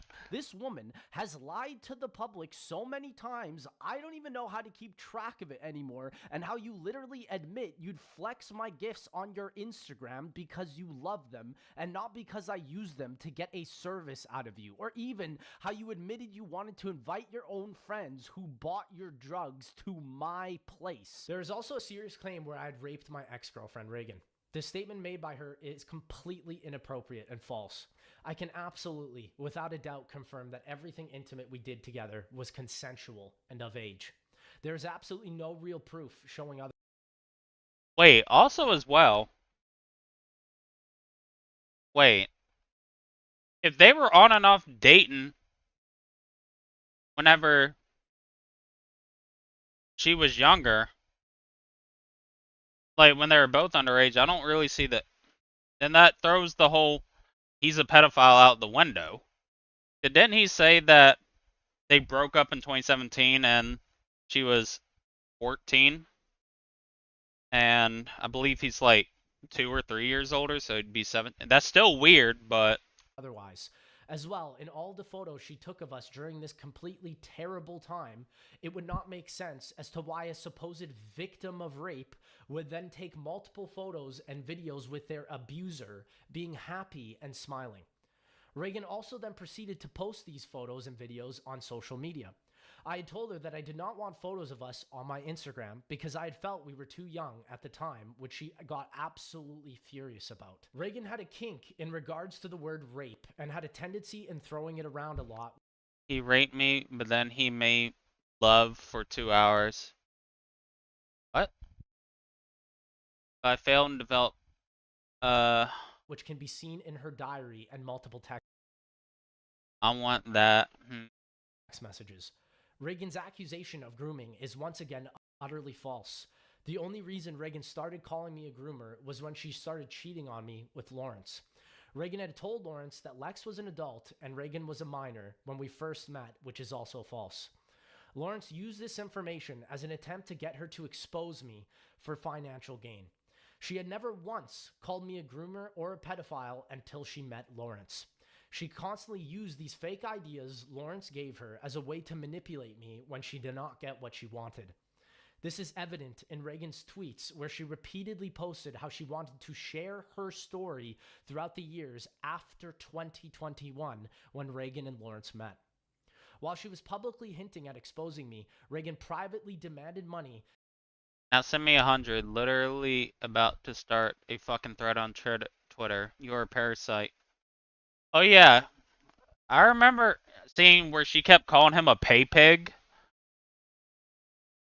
and everybody's like, "Wow, you was really a pay pig, huh?" I just found out she was just extorting the fuck out of. and threatened to expose me on Twitter if I did not comply. Her sole purpose was to scare me into giving her money by using these words as a threat to destroy my career. I knew I did nothing wrong, and I always tried to show her love. I attempted multiple times to tell Reagan's mother about these scenarios and even tried to explain that our relationship could not have been statutory rape as everything was handled legally. It was not because I committed this crime that I was explaining this to her, it's because I was clarifying what she believed had happened, which did not occur. This fear is why I continued to give her money and why she never officially filed a police report. It was all to extort my online image. Another serious accusation against me is that I groped my ex-girlfriend at a Z-House party.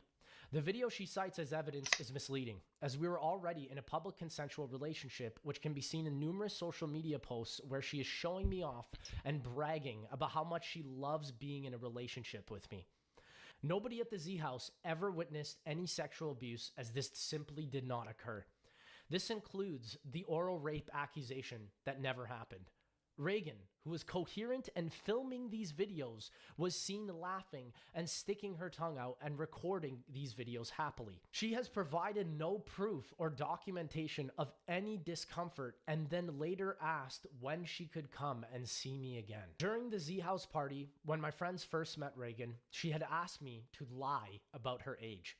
As seen in photos, she would constantly lie to people about her age and even admitted that when we first met, she lied and told me that she was 16. She also found it hot She approached me in the relationship first and then lied about her. AF to date older guys and stated that at a young age, she knew she wanted to be with an older man. Reagan never mentioned having a problem with our 2-year age gap relationship. It is very important to note that when my friends first met Reagan, Reagan had asked me to lie to them about her age. She even lied to me about her age. Her claim that I used an escape room passport to lie to my friends about her age is entirely false.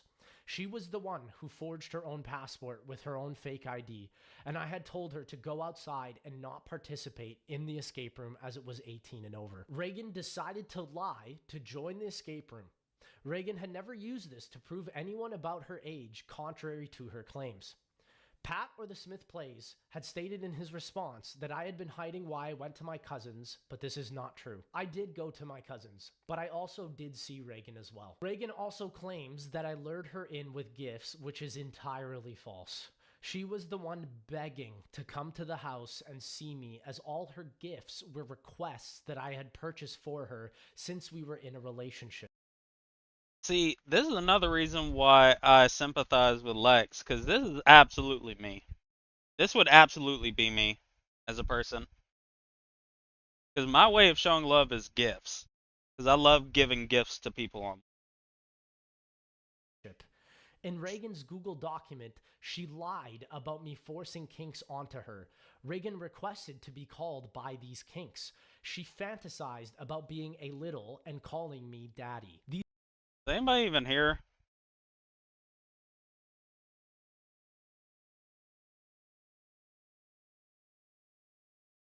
Where'd everybody leave?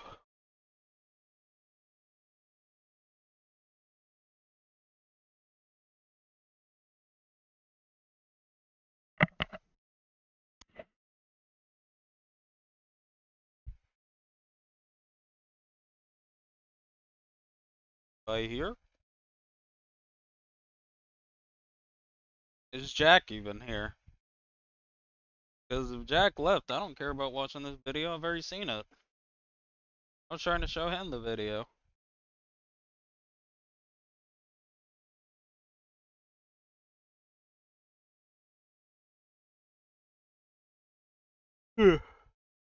Yes. Turning that off then. Because I don't care about watching this. I'd rather watch a Baldy. These were all What struck me about Rose West's story was that just how young she was when she committed her first murder. As I soon started learning more about Rose's life, it became clear that ever since she was a young girl, she'd been abused and controlled by older men, and it was the example they'd set that would result in her committing her first murder. I'm always like, yes, like, this is complicated, right? Because it's like, yo, obviously, isn't it like rule number 2 of the casual criminalist? don't fuck up your kids because you'll turn them into like psychos and murderers and stuff. But also, you can't entirely blame the parents. Like, someone, like, writing it like this, I feel, would result in her committing her first murder, places too much blame, even though I'm sure these are horrible people, away from the person who actually committed the murder. They bear the majority of the responsibility for the murder, no matter what their situation is. Because as I always say, there's plenty of people who grow up abused and in horrible situations who don't grow up to become murderers, aren't there? Anyway, let's see where this goes. It's true, my lady. So this is mostly Rose's story, and it should already be clear that her life wasn't exactly a fairy tale. Rarely is. Like, the number of casual criminalists where it begins with, they came from a great family, had a beautiful upbringing. It was like a Disney movie, and then they turned to murder. No, it's always abuse and the Letts family legacy. Whenever serial killers are discussed, the question of nature or nurture always comes up, and in Rose's case, I'd say it was a definite case of nurture, but her family would disagree with me, of course. No one wants to think they'd raised a serial killer. I think it's probably a combination of both things. I don't think it's ever black and white or, 100% one thing or another. It's like, it's a combo. Bad luck, I guess. Rosemary Pauline Letts. I mean, maybe Emma will change my mind. Let's see. Rosemary Pauline Letts was born on November the 29th, 1953 in Norton, Devon, to Bill and Daisy Letts. She was their fifth daughter and would later be followed by two younger brothers.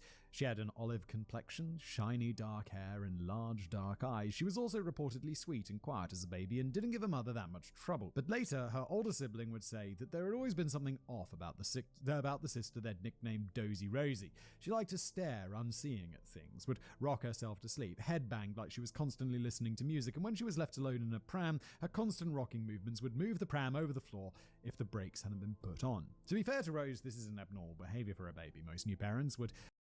Oh, whoops.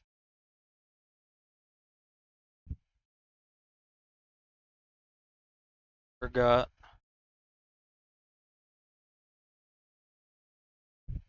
know that babies love to stare at ceiling fans and exposed beams, and as they get older, babies rock themselves whenever they get excited. Mostly, babies who rock themselves do this because they find it soothing. But some babies do develop something called rhythmic movement disorder, and it's something that they grow out of later in life. In some cases, though, it's also an indication that your baby might have a neurological disorder like ADHD. But Daisy Letts didn't have Google back in 1953, and she was convinced that something had gone wrong with Rose while she'd been pregnant with her. I mean, that's not entirely impossible, but it doesn't matter. You see, Daisy suffered from severe depression and anxiety and had received electroconvulsive therapy, aka shock therapy, while pregnant with Rose. Oh my god. Oh, yeah. They'd still do some electroconvulsive therapy though, don't they? Baldy, why'd you just put a video of a guy getting tasered, you dickhead? No, damn well that has nothing to do with what. I mean, there's still some benefit to that. It's not like some crazy thing that they just did in movies, like, not that they just did in movies, that they just do in movies nowadays. That's a real thing, right? Like lobotomies, obviously not something we do.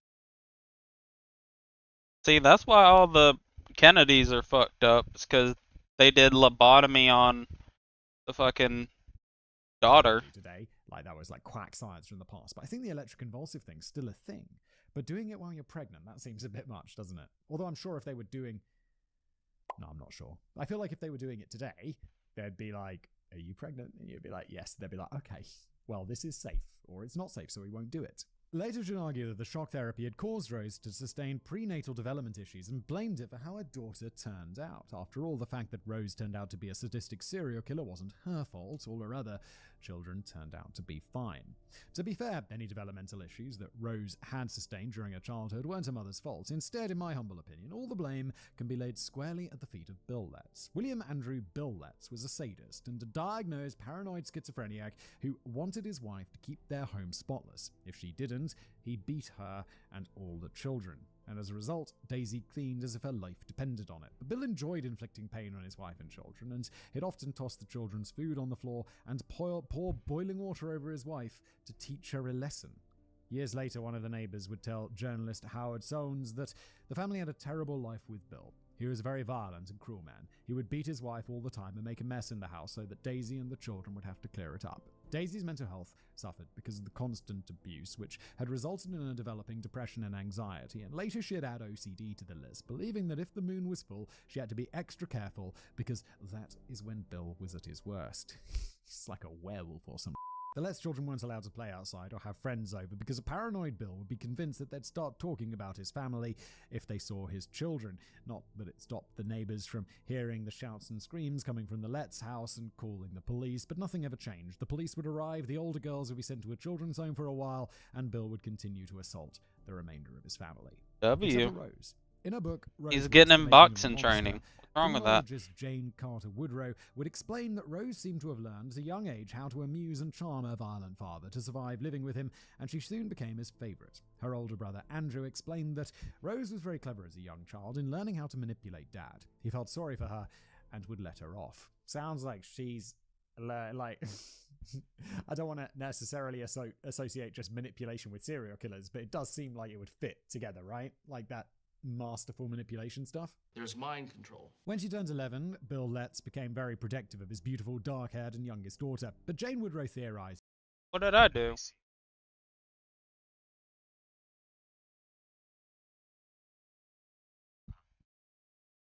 What did I do?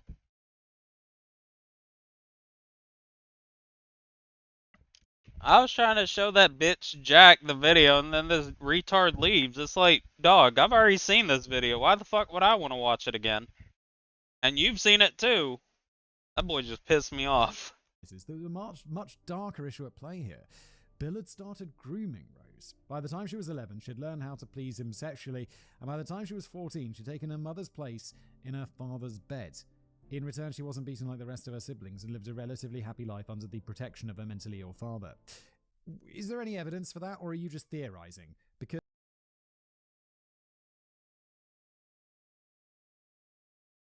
I was just waiting to get to the part where he exposes all those zombie YouTubers, but that bitch just left. Fuck him. I'm like, I've already seen this video. That's my issue with my autism. Is I'll get excited to show somebody something like that. Like, I was excited showing Jack that because he hasn't seen it. I was excited. That's why I was reading all the messages and shit. Just realized that retard left. Man, fuck him. I hope Australia drowns. I'm more comfortable with the idea that this That's why they had Josh Giddey on their team at the Olympics. is your crazy theory rather than reality, Jane. That's awful. It also meant that by the time Rose was 13, she was fully aware of the effect that she could have on a certain kind of man, and she was eager to experiment with her sexuality. According to her siblings, Rose would take baths with the door open, walk around the house naked, and parade in front of her father, enticing him even further. Her young brother Gordon would explain that when he was 7, a naked Rose would climb into bed with him late at night and play with him. She'd do the same with Graham, who was 9 at the time, and would go so far as to have full-on sex with Gordon when he was 12. Wait, is this just her theory? Wait, who said this? I will say, though, right when I watched the video, right, I went to Twitter and I followed every single person involved because I thought somebody was going to lock their account. And what do you know? That bitch Reagan locked her account, and she's trying to defend herself.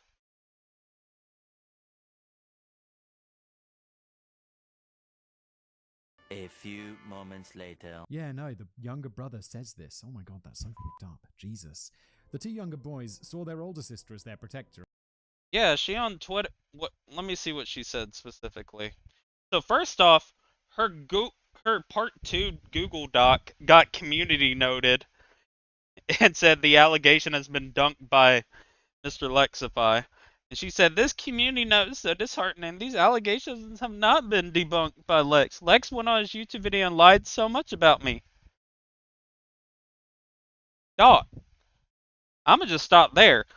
What do you mean lied? He posted proof for everything he said. What does he mean lies? The facts are that Lex Adrian Ewan Chrysler, what the fuck is he? Groomed me when I was 15 years old and a fan. And didn't find this kind of behavior odd. Yeah, because they got no reference point. They're kids. They're children. They're going to grow up and be like, oh, holy bro. But now they're 9. They don't know anything. They And before she locked her account, all the quote tweets are just like, "Shut up, whore." simply saw it as another form of sisterly affection. When their mother eventually found a job, she asked 14-year-old Rose to mind her younger brothers after school, but Rose preferred to slip out and hang out with the neighborhood boys, luring them back to the house and allowing them to touch her, broadening her sexual horizons. By the time she was 15, Rose had dropped out of school and moved out of her parents' house into a tiny one-room flat in Cheltenham. During the day, she would work as a waitress in a cafe, and at night, she'd walk the streets and chat up much older men, often taking them back to her apartment. When her new hobby got her landlord into trouble for soliciting a minor and brought her to the police's attention, Rose was forced to move back in with her parents, and once again, she was under her father's control. Bill Letts made up for lost time, controlled Rose's every move, and made sure that she knew he wasn't planning on letting her go. Not long after, Rose would meet Fred West, a poor man's Prince Charming. You can't explain Rose's later crimes without explaining the kind of man that Fred West was. Frederick, I'm going to guess he's a bad dude because she comes from this terrible background of abuse and neglect and all of this stuff. And that just, like, parent relations leads to children relationships. And I think that's exactly what we're going to see here. Also, the biggest thing that has confused me the entire time in regards to everything is reading the messages. Why the fuck did both those people have women names? Because every time I see the name Lex, I'm thinking he's talking about his ex-girlfriend. I'm like, no, that's your name. This is a true crime podcast, and that's what happens here. Frederick Walter Stephen West was born on the 29th of September 1941 in Markle, Hertfordshire, to Walter West and his wife Daisy. Never heard of Markle, it must be small. Later, he would be followed by 5 siblings, and initially the whole family had to share a 2-bedroom cottage. The Wests were farm workers, and Fred grew up alongside his family, collecting the harvest, tending to the animals, and trapping rabbits when food was scarce. A neighbor's daughter would later explain that he'd been a quiet but happy little boy and wasn't much different. Also, this is random, but I think it is ironic too. It's funny that he's a Call of Duty. He's a COD Zombies YouTuber. That's all he does. And he's dealing with a girl named Ray Gun. Sorry. From the other boys his age, despite being scrawnier than most. The Wests were a close-knit family, and it was clear to everybody that Walter and Daisy doted on their kids. John Cox, one of their neighbors, would tell Howard Like I said, at the end of the day, that bitch is a liar and a pedophile. But Lex is also a weirdo. Because why are you dating somebody 3 years younger than you? Like that. I don't think he's a pedophile. I do think he's a weirdo, though. Really embracing that new Christian faith he has. Sorry. sounds that they thought a lot of the children. If ever they went off, they took the kiddies with them on their bicycles. Walter's sister, Edna Hill, would also echo this and later say that Daisy West was accompanied by her children wherever she went. But Fred was her favourite. Fred West came with Daisy, even in front of Walter. She thought the world of Fred. Fred didn't do well at school. His classmates remembered that he looked dirty and unkempt in comparison to his neatly turned out brothers and sisters, and was often in trouble because he didn't pay attention in class. Anne Coburn, one of Fred's old schoolmates, reported that whenever Fred had received a beating at school, Daisy West would march to the school and confront. Oh shit, I also just found out that she's been on her stream saying, if you donate this amount of subs, I'll do another story of how Lex abused me. Like, bitch, nobody believed me. What the fuck? How are you putting money? Like, if this was that traumatizing of an event that you make it out to be, why are you wanting so much money? Whoever had dared to lay a finger on her precious little boy. Her actions only entertained Fred's classmates, though, and he was often mocked and bullied for being a mama's boy. So far, it sounds like he had a decent enough childhood, right? Yeah, it seems very normal. Like, this seems... Yeah, she's... Honestly, I'm gonna be real. I gotta give a shout out to her. She was ringing the fuck out of him. W scam. But, like I said, at the end of the day, I feel really bad for Lex because I know I see myself as him.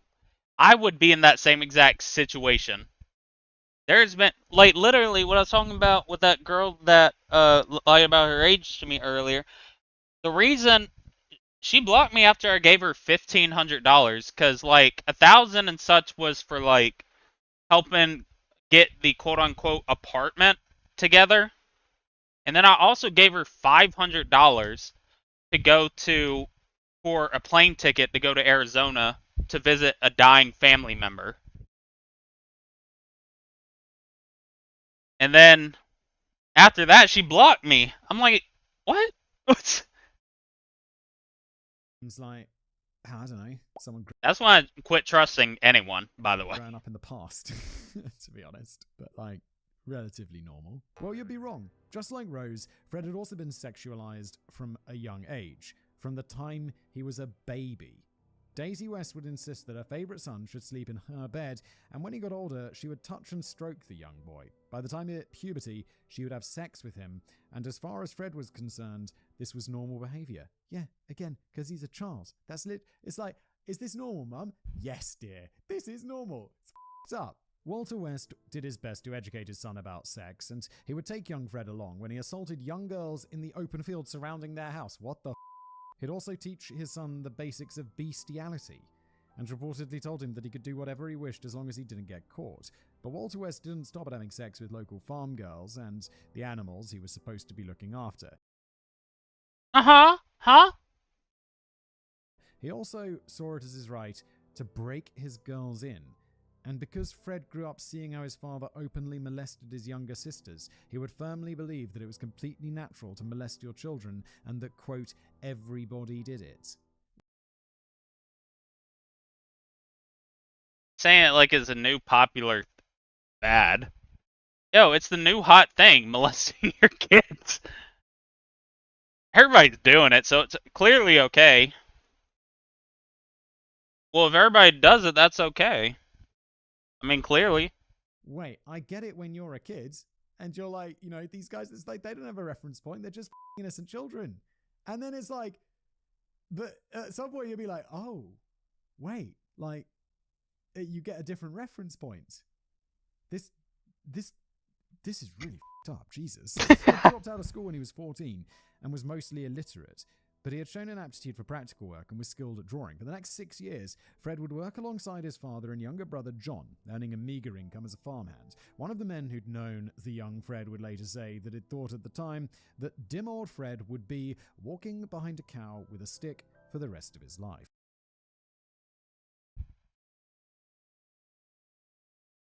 What? And maybe he would have.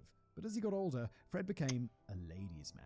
On weekends, Fred and his younger brother John would go into Ledbury and party it up with the other teens from the area. He learned how to clean up properly and would start practicing his natural charm on the girls he met. He was bad at it at first and got into a lot of fights because he tried to steal girls away from their boyfriends, but years later, he would have perfected it to such an extent that Rose would say he could charm the birds off the trees. In November 1958, the 17-year-old Fred was involved in a motorcycle accident. He'd been badly hurt, one of his legs had been crushed, and he was in a coma for a week. The doctors had to put a metal brace on his leg. Oh god, they're already doing the Biggie is fat meme. Lexifies a simp. Noah J cheated on his wife. Mr. Dalek JD and Raffle Waffles are British. The zombies community is cooked. Holy shit, I love drama. Fred would walk with a noticeable limp for the rest of his life. And just like Daisy Letts blaming her electroshock therapy for Rose's actions, Daisy West would insist that it was this motorcycle accident that had turned her sweet Fred into a monster. What, did he bang his head? I mean, it's entirely possible, but it just seems he had his legs crushed. That's not going to turn you into a monster. I can totally... People do have, like, accidents, though. It's one of those things that, you know... Not like I worry about, but I think about. It's like, what if you're in a car accident? It changes your personality and you become, like, stupid or mean or, like, evil. Hey, after what we just watched, yeah, car accidents do make bitches evil. Like, that's f***ed up, and it happens to people. It's horrible. As he got older, Fred became frustrated by his life on the farm. His father was domineering, and Fred was itching to get out from under his control. Since he'd broken his leg, he couldn't keep up with the girls when they went dancing anymore, and the other guys would tease him for it, resulting in him getting into frequent fights. He also started pickpocketing jewelry with his cousin and got into trouble with the police for it. But the worst of his offenses would come to light in June 1961, when the police arrested 20-year-old Fred West having sex with a 13-year-old girl. Fred didn't understand why having sex with the 13-year-old girl was wrong, and he had told the police, well, doesn't everyone do it? Fred, you're 20. I get that you're dim, and I get that it's the past, but it's like, bro, someone at some point is going to be like, that's illegal, right, Fred? You know what the law is, right, Fred? No matter how dim you are, you know that's a crime. Surprisingly enough, Daisy West was disgusted by her son's behaviour, and she kicked him out of the house. Fred quit his job and moved in with his aunt and uncle until his hearing, which took place in November 1961. Until then, he worked as a builder in town and got into trouble again when one of his girlfriends claimed that he'd forced himself on her. On the 9th of November 1961, Fred West appeared in court, but the case against him was dismissed when the 13-year-old refused to give evidence against him. After he was acquitted, Fred moved. Hey, Mobbed, what's your IRL first name? I found a website that'll tell you if your name is a dog name or a human name. Robert?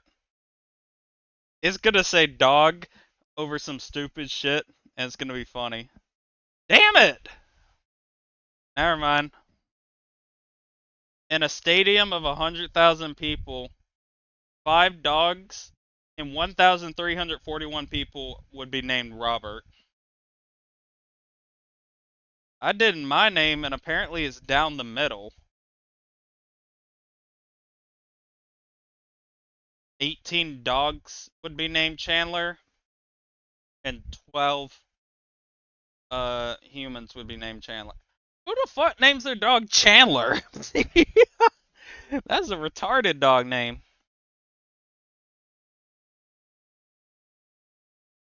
Let me try dog.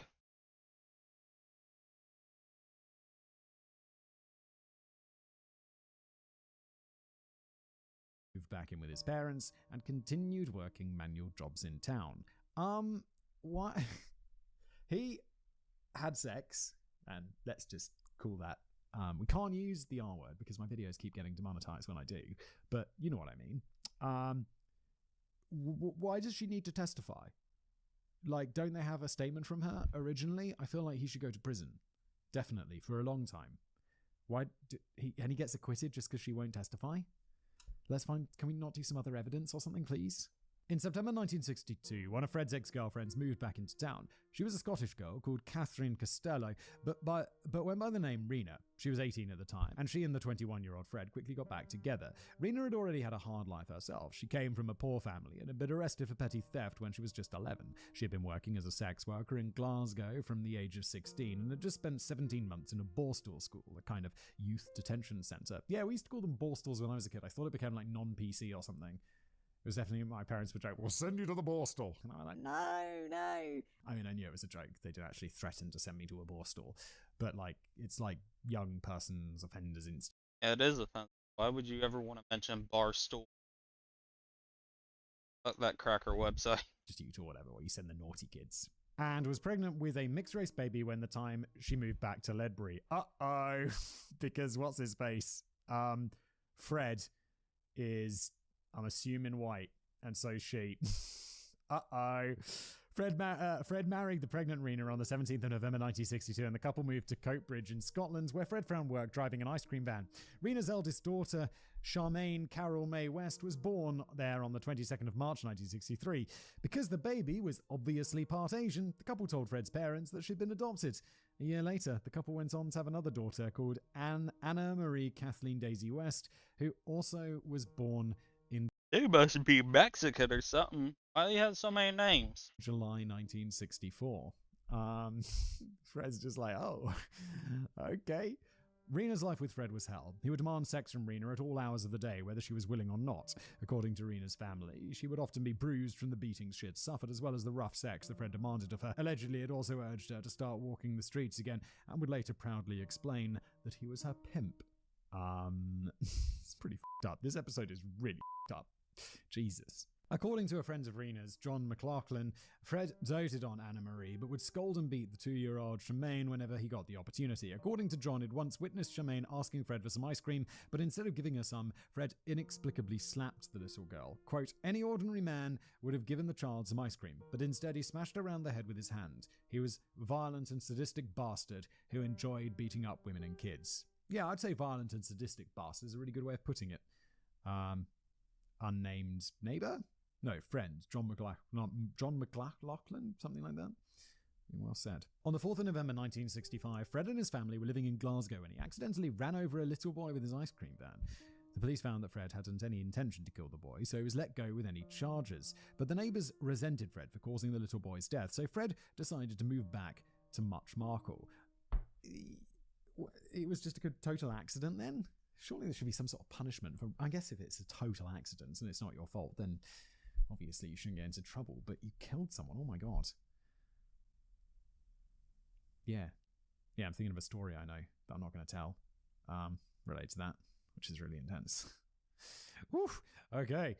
But Rena refused to go with him at first. It's not clear why, but Fred ended up leaving Scotland in December 1965 with the 2-year-old Shemaine and the 5-month-old Anna Marie in tow, and they moved back in with his extended family. At the time, there were 10 adults and 2 children sharing the 3-bedroom farmhouse. In February 1966, Rena, obviously worried about how Fred was treating her babies, ended up moving back to England as she, Fred, and the 2 girls moved into a rented caravan at the Willows caravan site in Sandhurst. Rena found work as a waitress and Fred drove a lorry for a local abattoir. But Rena would visit Scotland on and off over the coming months, and she convinced 2 of her friends, Isa McNeil and Anna McFall, to go back to England with her since they'd have a chance to find better jobs there. The 2 women agreed, and all 3 of them went back to Sandhurst, and initially Fred, Rena, Isa and Anna and the 2 girls all lived together in the caravan. That sounds cramped. And also, why would you be like, yeah, come down to England to get a better job, we can live with my horribly abusive husband? Fucking hell.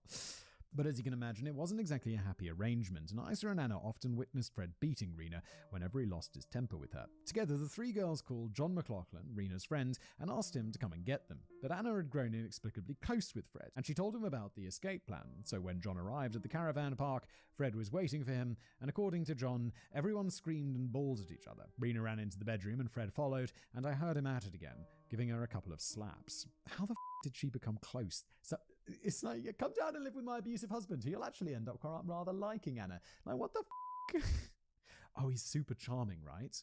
He's abusive and a massive piece of but didn't they say you can charm the birds off the trees? Wow, she's under his spell. That's so crazy. It's so Yeah, I also, by the way, I manually got them all to max myself. I just want to put it out there. I actually did it all myself, by the way. I had no outside program. It was all me, baby.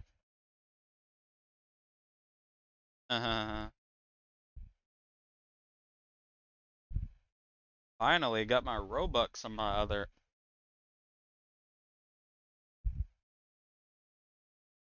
Finally got Robux on the account.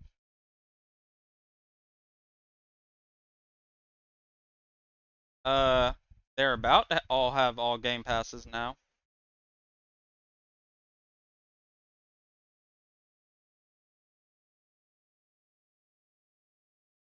I just had to get the last bit of Robux on my account.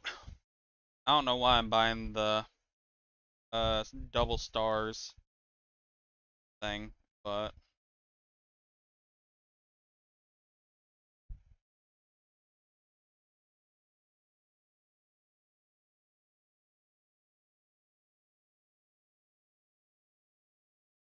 yeah,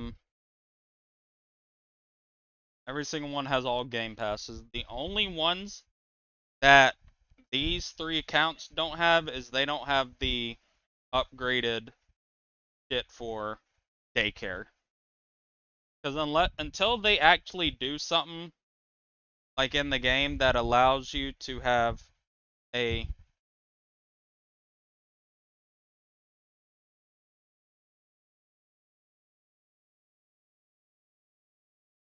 well, I mean, you can do bets for low amounts. Like, what is it? Go to well, the thing is, you don't have to lose or gain amount of Robux. It's just like if you get 10k Robux, you have to gamble at least 7,000. That doesn't it don't matter if you win or lose. So I guess the only thing I could really think of is if you want to just go to Crash, do it at 500 Robux, and make it like, what is it? Put it at 1.1. That might help. I did it for times 2x, and I would have actually, funny enough, I would have actually profited. I would have actually had more Robux initially than I did before if I wouldn't have. I did. And I actually would have left with more, but see, I had 2,500 Robux left, right? And I wanted to just do that instead fully. Or no, it was 4,000. I think so. It was that or 2,500. So I just did 2,500 on Crash at a 1.1x. That bitch crashed immediately, and that shit pissed me the fuck off. How long does it take to withdraw? So, I don't know what they've been on recently, but they have been instantly. So, whenever I first did it, right? Or, my bad, hold on. Let me when my friend did it. Matter of fact, let me restart. When Deleter did it. He, I, uh, I put to withdraw all of it in withdraw all of it. Here's the thing, if it's under 10k, well, just don't be like Deleter and try to withdraw 100,000 at once and then get warned. You should be good.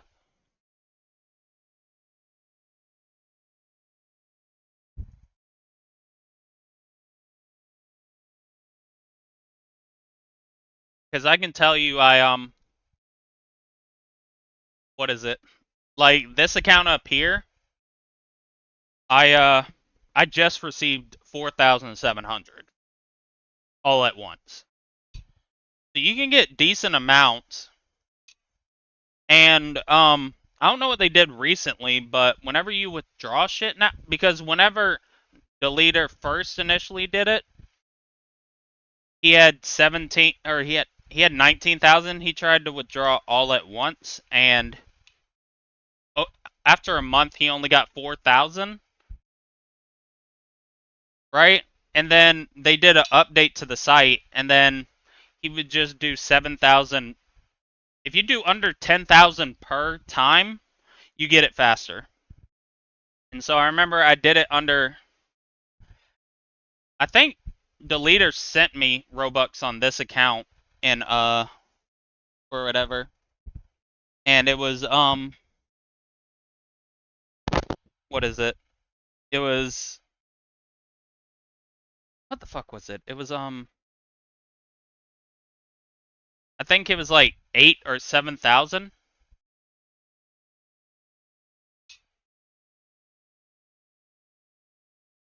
Well, the thing is, it's gonna take a while at first anyway, because they're like, they want to like make sure you're in the clear. You know what I mean? Because if you like, they don't want to you gamble on the website and they immediately throw 10,000 at you. So they'll do like 20, 30, 50. Like, hold on. Let me do this real quick.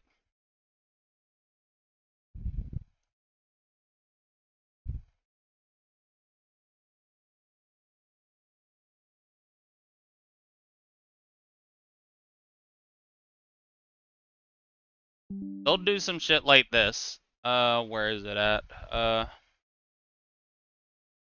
Check Discord. So crazy how this happens. How someone is like abusive but so charming. You're still like, oh yeah. Yeah, that is persuasive. Well, here's the issue of that, Mobbed. These bottom two accounts, I legitimately bought Robux. This account right here, actually, so last year when I was banned for 30 days on Skyblock, I played Pet Sim X, right? That's how I got into Pet Sim, and so I bought the monthly thing because it gives you more Robux. Well, I forgot to cancel it. So for like 6 or 7 months after that, without me realizing it, it was taking $20 out of my bank account each month. So I just had 14,000 Robux sitting on this account. So whenever I started playing Pet Sim initially, like, what the fuck? I've never seen that. Where the fuck do you get that? What? Okay. But like I said, whenever I came back, I immediately was able to have full everything on that account. With the second account, I paid real Robux. So, the top right, um, yeah. The one on the left, I got lucky with that one. Half of the Robux for the game passes on the account on the left came from my friend. He's I'll just say he's a scammer. He's a crypto scammer. Like multi-million dollar hit crypto scammer. And so he just bought a bunch of retarded items on Roblox. Like I think he has a 2.1 million Robux item. And I'm like, why the fuck did you buy that? He's like, I don't know.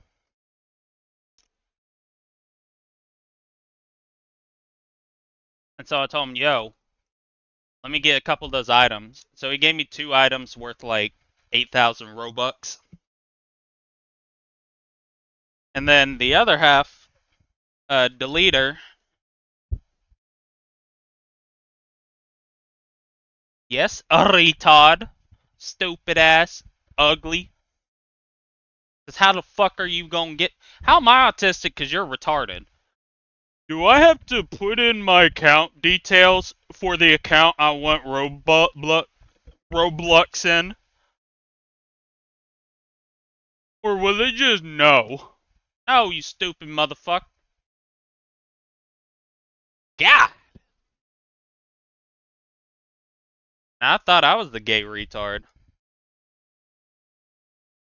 I thought I was the champ, and then you just immediately sucked a dick. Oh, I got a... Hold on. I got a sponge blob egg. Well, that's what I'd recommend anyway. To be fully fair, that's what I'd recommend.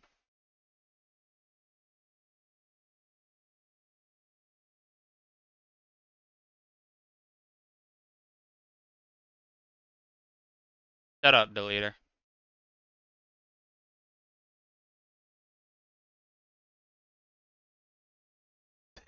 Deleter mobbed was thinking about using blocks flip, and he said,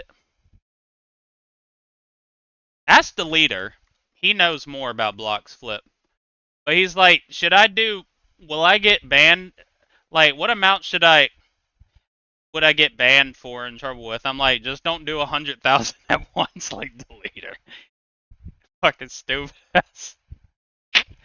I mean, you still got through, so it don't even matter, but...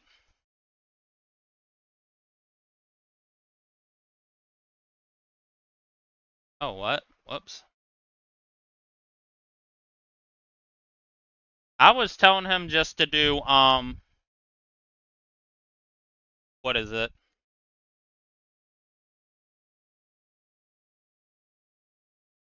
Oh, by the way, deleter, I should tell you, if the if the SpongeBob eggs go away, this update, I am buying a SpongeBob Titanic. I'm sorry, I gotta get one. It's the most retarded shit I've ever seen. I have to have one. I'm sorry. Waging, isn't it? Jesus. In the end, Rena and Issa managed to get away, but Anna refused to go with them, proudly explaining that she was going to stay behind to look after the 2 little girls. Rena didn't want to leave her daughters behind, but Fred held a crying Charmaine hostage and refused to let her go, telling Rena that, I'll kill you if you ever show your face again. In the end, a sobbing Rena escaped back to Scotland, leaving her babies with Fred and the 16-year-old Anna. According to Isa McNeil, Anna was infatuated with Fred. She loved playing mum to both Charmaine and Anna Marie and often took them to visit their grandparents on the farm. Anna told her mother that she and Fred had moved into a house and were doing well for themselves and they'd soon get married, but it was all lies, since Fred had no intention of divorcing Rena.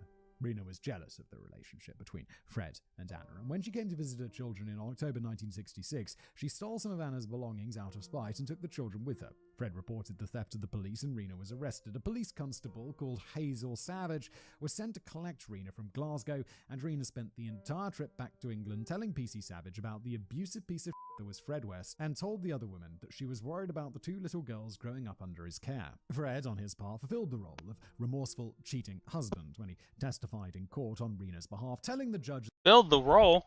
Yo, where can I apply? I want that role. I call dibs. I want that role next. that if Rena went to prison, their baby That boy ugly. That must be Mob's father. would have to go into care. Rena was released on probation and once again had to share the caravan with Fred and Anna for a few weeks before she found lodging somewhere else and could finally move out. But Fred still felt possessive over Rena and became angry when he learned that Rena had once again taken up sex work to support herself. Meanwhile, Anna had fallen pregnant with Fred's baby and was pressuring Fred to divorce Rena and marry her instead. Then the four of them could move into their own home and live happily ever after. Anna McFall was 6 months pregnant when she disappeared. She ain't pregnant. She fat.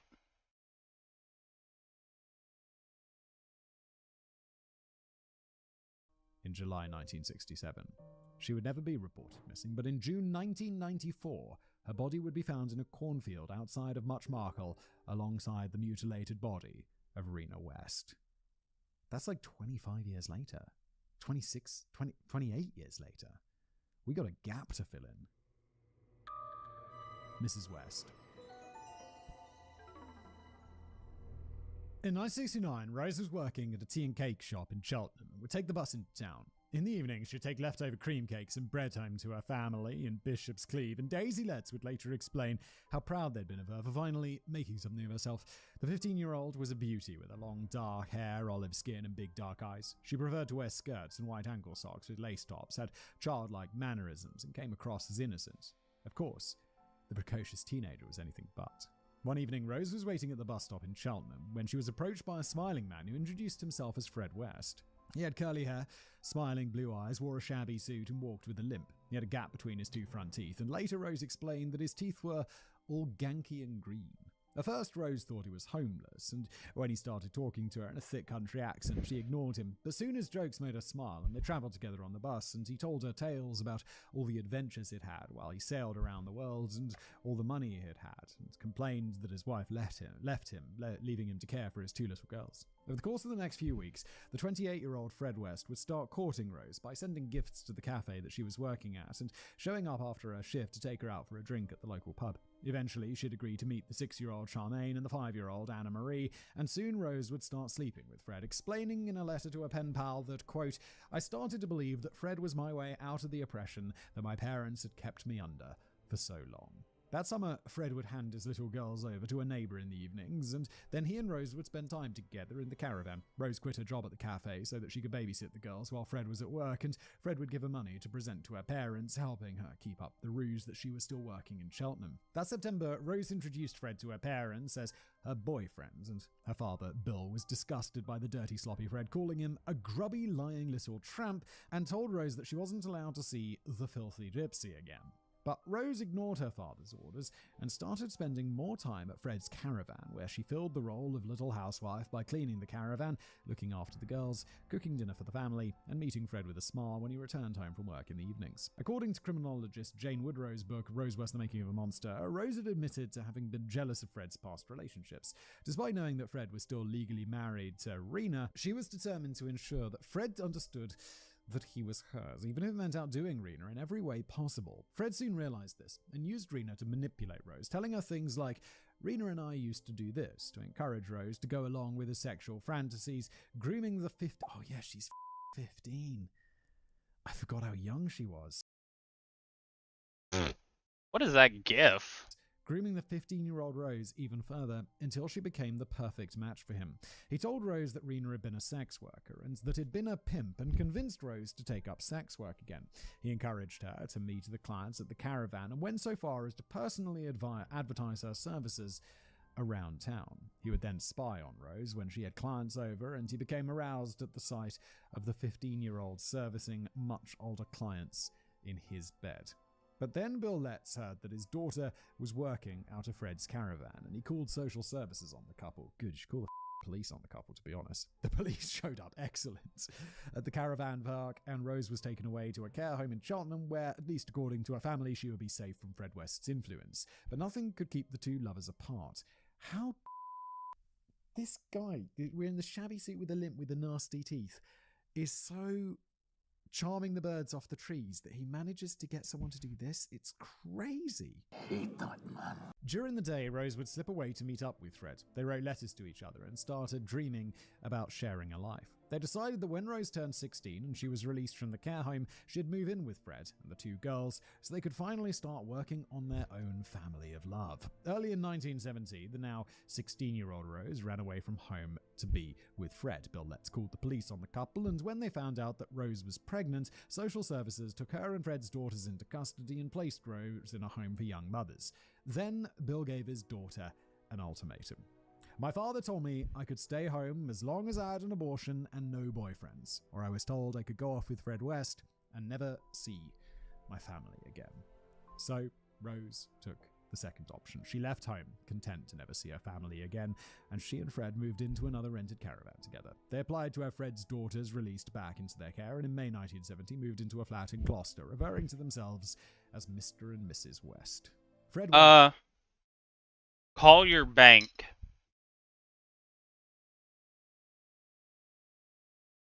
Because the same thing happened with me. Because I tried to use the website and then my bank turned off my card. Call your bank to make sure it didn't get blocked. Worked at the Cotswolds Tire Company during the day, and at night he did repair work for their landlord, Mr. Zygmunt. Rose had officially taken on the role of little housewife and was responsible for disciplining the 6-year-old Anna Marie and the 7-year-old Tremaine. They were told to call their 16-year-old stepmother Mum. On the 17th of October 1970, Fred and Rose's first child, Heather, was born, and Rose would later explain that Heather had been a restless baby who constantly cried. Anna Marie is described as having been a timid child who loved to please but almost constantly wet the bed. Charmaine was a headstrong little girl who resented Probably have to wait Rose was 5 now her minutes. new mummy, and often told her that, "You're not my mum." Wait like a couple minutes or so. If that doesn't work, call your bank specifically and be like, allow this website, you bitch! That's what I had to do. You can't tell me what to do. Initially, Rose tried to win the girls' affection with dolls and kind words, and to try to be their friends, but as the months wore on, she became exhausted and overwhelmed, and when Fred was arrested in November 1970 for theft, he left the 17-year-old Rose in charge of caring for their 3 daughters. In her book, Out of the Shadows, Anna Marie would later explain that Rose erupted after Fred's arrest, and that any semblance of kindness she had shown towards them was now a thing of the past. This is pretty f***ed up. It's like, oh, she was tired and exhausted. Yeah, you've got children. What did you expect? Growing up, Rose had watched as Bill Letts abused and tortured his family to get what he wanted, and now she used his example to ensure that Charmaine and Anna Marie did what she told them to, as soon as they came home in the afternoon. Well, yeah, that's why you have to at least, because it'll tell you how much you have gambled, or how much you have to before you can withdraw.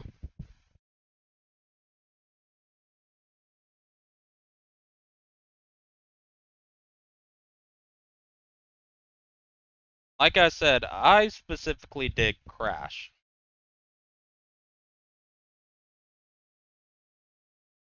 So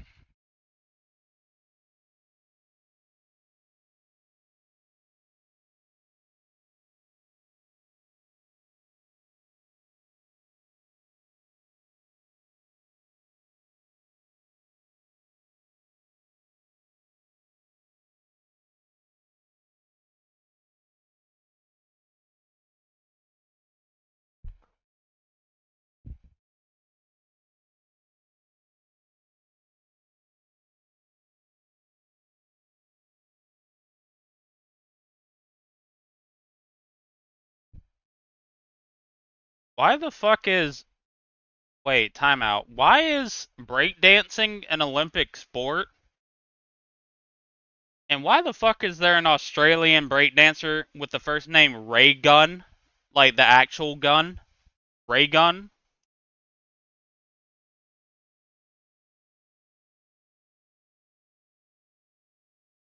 They had to do all the housework, and if it wasn't up to Rose's standards, she would beat them or slash them with anything that came to hand.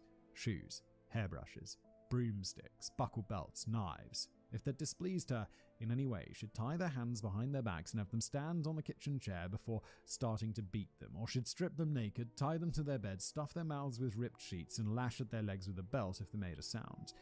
Years later, Rose's son Stephen would say, when she got angry, she had no self-control. She would hit out with anything she could lay her hands on. If she had a sledgehammer in her hand, she'd have belted you with it. And Anna Marie would echo this, explaining that it was as if she had mental blackouts, as if she didn't know what she was doing. Afterwards, Rose would untie them and act as if nothing had happened, and at night, the 8-year-old Tremaine would try to reassure her crying sister that Mum will come and save us soon. Then, sometime between the 15th and the 24th of June 1971, Tremaine wasn't home when Anna Marie got back from school, and she didn't return home that evening either. Anna Marie didn't ask Rose where her older sister was, since she could see that Rose was in a temper, so she kept quiet. When one of Tremaine's friends came by a few days later to ask whether Tremaine could come out and play, Rose snapped at the little girl and told her she's gone to live with her mother, and bloody good riddance. Oh god, she hasn't, has she? Fred was released from prison on the 24th of June, 1971, and he also didn't breathe a word of what had happened to Charmaine. Years later, the police would discover that 17-year-old Rose had killed Charmaine and had probably left her body in the coal cellar beneath their house. Fred would later admit that when he was released from prison, he'd take Charmaine's body and bury it just outside the kitchen door before moving her grave to a new location when he extended the kitchen and buried her underneath the new floor. Even though Charmaine's murder had probably been an accident, we don't know what Fred's initial response to his adopted daughter's death had been.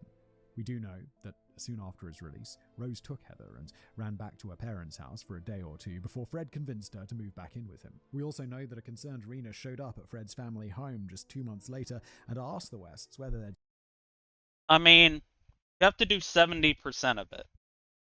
So it depends how fast you want to do it and how much you're willing to lose. If you got money like that, I would put all 6,000 on 1.1. had seen Charmaine or knew where she was. Either way, Rena West died sometime around August 1971. She'd confronted Fred about Charmaine's disappearance, and Fred had killed her next to a deserted road outside of Muchmarkle. He'd then buried her mutilated body next to Anna McFalls and went back home to Rose. Hope you don't get fucked over.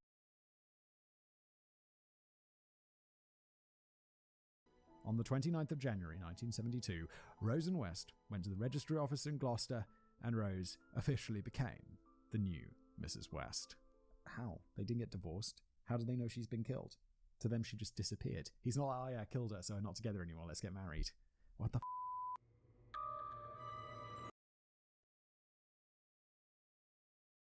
Like I said, because the last time Deleter bought some, they bought 20,000. Cruising for lemons. Soon after Fred was released from prison, he and Rose befriended one of their neighbours, Elizabeth Liz Agius. She was a 19-year-old young mother whose husband often worked away from home, and initially she thought that Fred and his young fiancée seemed like such a nice couple. They asked whether Liz would be willing to babysit the 7-year-old Anna Marie and baby Heather for them, and Liz agreed. When they came home long after midnight, Liz asked them whether they'd had fun, and Fred jokingly told her that they'd been driving around for hours looking for young girls, virgins and runaways, to put on the game. Oh my god.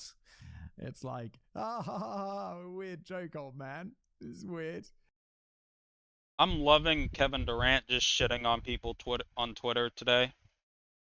Oh, it's so nice. He's attacking everyone. Did you do it on 1.1?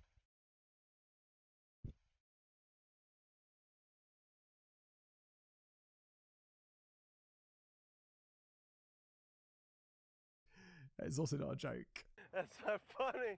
He called these young girls lemons and explained that it was easier to pick up girls when Rose was with him because the two of them seemed It happens.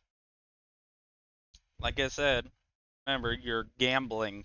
harmless. Their goal was to have one of these girls move in with them and join in on their sex games. Soon after, Fred and Rose purchased 25 Cromwell Street and they took Liz on a tour of the house.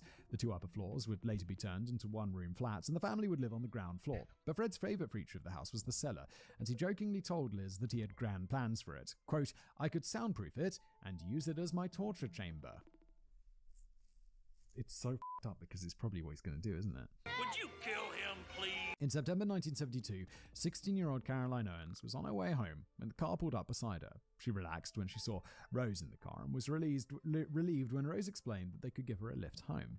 They chatted on the way to Caroline's parents' home, and at the end of the drive, Caroline told the Wests that she was looking for a job.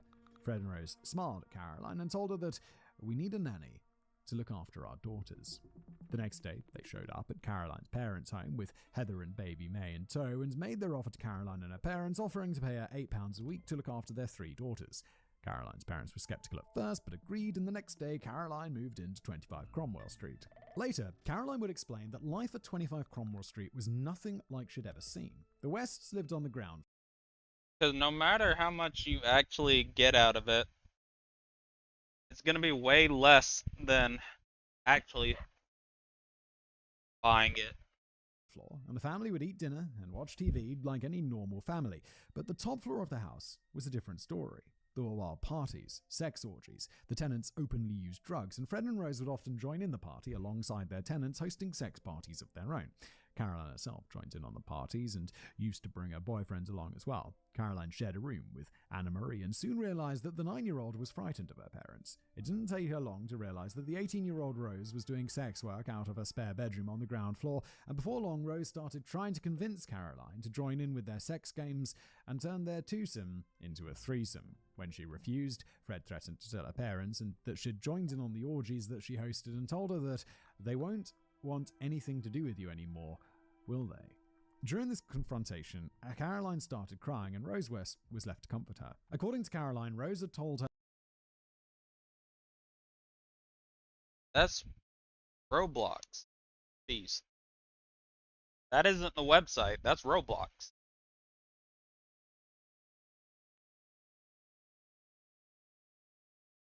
The regular. Don't do any of the faster ones. Wait, did you already finish? Yeah, don't instant deliver. That's retarded.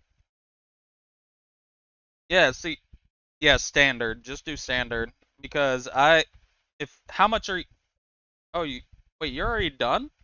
Did you just gamble it all at once? You did all at once on 1.1, didn't you? I know you did.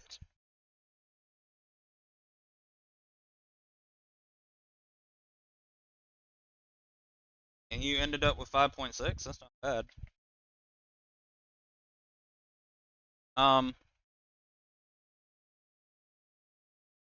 But yeah, just standard. If it's under 10K, what happens is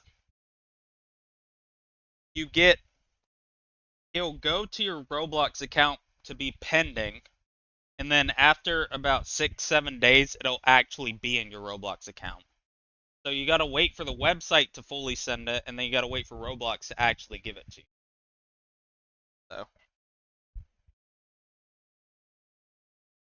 if you do instant, they'll instant put in your Roblox account, but you still gotta wait a week. "Oh, go on, car. You'll enjoy it. Give it a go."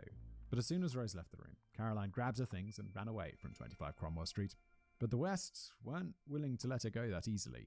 According to Fred, Rose wanted to get Caroline and satisfy her urges with her, so the two of them came up with a plan to kidnap Caroline. On the 6th of December 1972, Caroline had been on her way back home after visiting her boyfriend when a familiar car pulled up alongside her. Rose got out of the car and told Caroline that they'd missed her and they were sorry that she'd left and they'd only been messing around with her that night. Once again, they offered her a lift back home and Caroline agreed and got into the back of the car, having convinced herself that Fred and Rose were mostly harmless. Oh my god. No, don't do that. Why?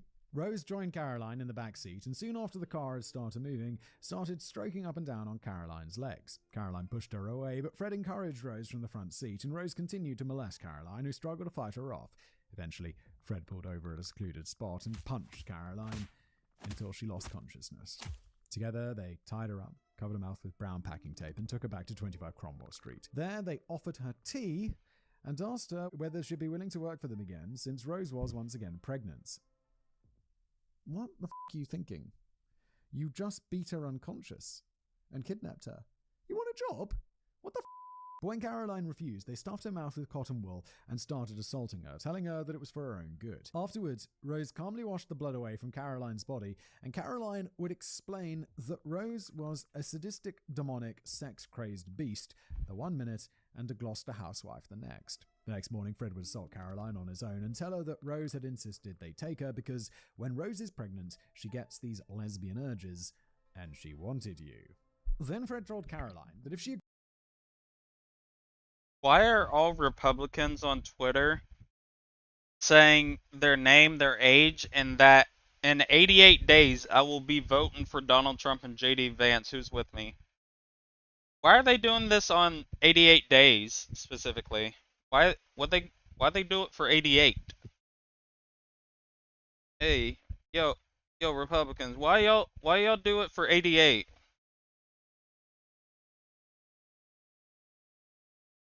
Why you do it for 88? I mean, I know why, or I could assume why, is because of 88, aka it fully is 1488. 14 is the 14 words of, hold on.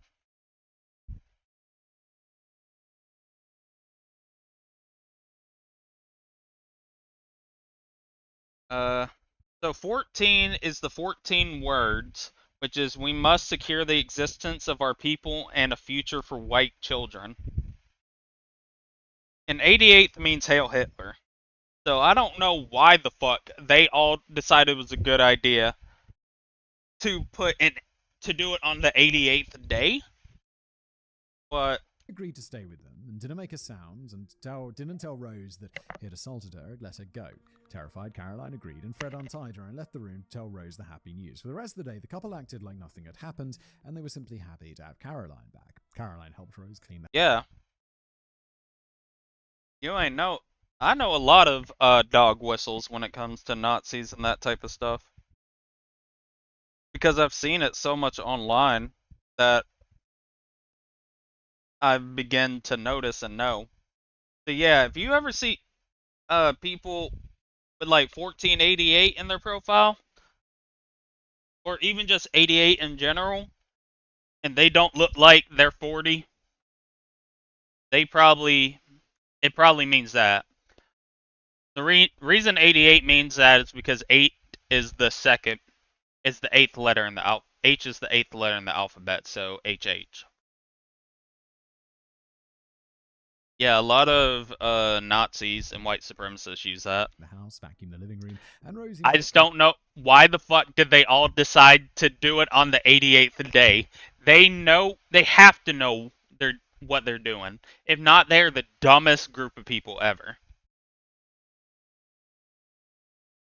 Because why would you do this on the 88th day? That is so dumb. Caroline with her and the kids when they visited the local laundrette.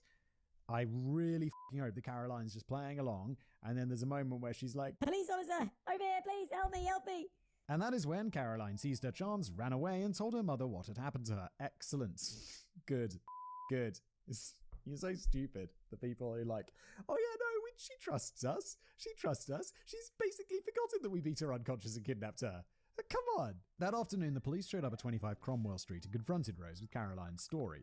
Rose, dressed in a long floral dress and playing the part of irate housewife, resortedly told them, "Don't be so fucking daft.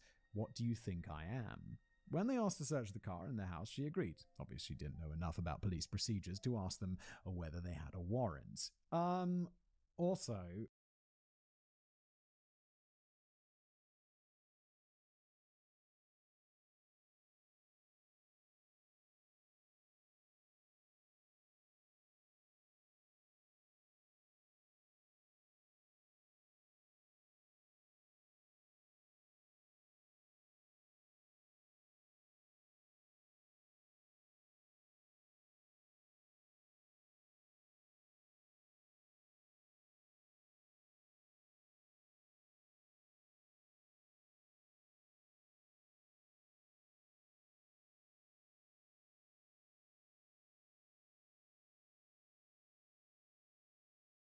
Uh, However, I believe if she doesn't seem like smart enough as a criminal to do this, but if you've cleared up and make sure that there's nothing dodgy around, then you'd be like, of course, have a look. And they'll find nothing and it will reinforce your word fairly strongly. Whereas if you're like being warrant, they're going to be like, okay, we're going to come back with a warrant. We're going to search extra thorough. In the back of the car, the police found a button that had been ripped from Caroline's trousers. Well, okay, if you... if you haven't cleared up your crime scenes, then obviously you need to be like, warrant, warrant, warrant, warrant. And inside the house, they found the tape that had been used to silence Caroline. Fred and Rose were both arrested that same day for the sexual attack, assault, indecent assault, and actual bodily harm that they'd committed against the 16-year-old Caroline Owens. On the 12th of January 1973, the couple appeared in the Gloucester Magistrates' Court. Caroline refused to testify in court, and the prosecution argued that why does he call her Carolina? she had shown passive cooperation because she hadn't fled the house as soon as Fred had untied her the morning after her attack. Rose insisted that they hadn't intended to hurt Caroline, that she had just been a willing participant in their sex games, and that they'd stopped at their sex game as soon as Catherine had asked them to. Rose also claimed that she was a lesbian and was planning on receiving psychiatric help to cure her, quote, lesbian ways. When the court asked Fred why he continued his sexual assault on Caroline after it became clear she wasn't willing to continue, Fred simply said that, I don't know why I did it, Your Honor, sir. It just happens. The court allegedly considered Fred and Rose to be harmless. Bro, if anyone's like, why did you commit sexual assault? And I just felt like it. Harmless. Harmless. He's harmless. He's a good guy. Look at him. He charms the birds off the trees. He's a good guy. He doesn't know why he's a molester. He's fine. He doesn't know he's good. What the and the attack on Caroline simply be a misunderstanding. I don't know, Your Honor. It's just a misunderstanding. I molested an underage girl. So it's a big whoopsie. It's fine, Your Honor. Come on. Come down off that tree, you little bird. Come on. I don't understand this. The couple were charged with indecent assault and causing actual bodily harm and were each fined £50. After paying the fines, they were free to go, and they'd commit their first murder together just 2 months later. The House of Horrors. After Fred and Rose were arrested in February 1994, number 25 Cromwell Street became known in the British media as the House of Horrors. But for the West children, this had been long true before the bodies of Fred and Rose's victims were discovered. All 9 of the West children were raised to follow the same rules that Rose and her siblings had to follow as children. They weren't allowed to play outside, they weren't allowed to have friends over unless either Rose or Fred were there to supervise, and they were responsible for doing the majority of the housework. If their chores weren't done to Rose's satisfaction, she'd beat them with whatever was nearby, kick their ankles and knees until they fell to the floor and curled up on the ground, and once repeatedly swiped a knife of her daughter May for accidentally breaking a dish, leaving the girl with bloody, shallow cuts on her chest. Their youngest son Barry would later explain that Rose would lovingly tuck them up at night, and the next morning, quote, we'd wake up to her kicking us in our beds. She'd be shouting, wake up, you little. There'd be no reason for it.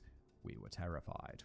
But Fred and Rose's crimes against their children were far worse than just being horrific parents. Shemaine had been their first known victim. Long before Rose came into the picture, Fred had been openly molesting Shemaine, seeing it as his right to, quote, break her in.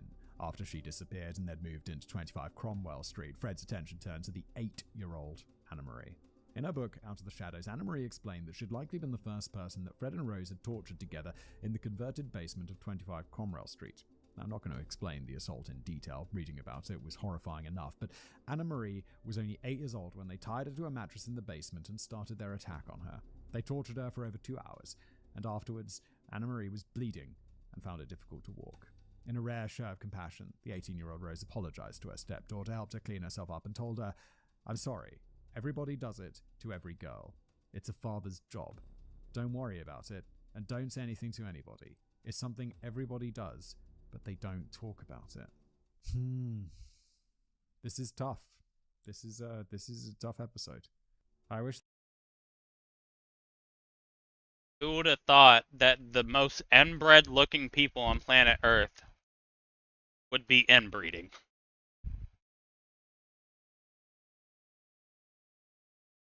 That's not discredit like anything or whatever, but come on.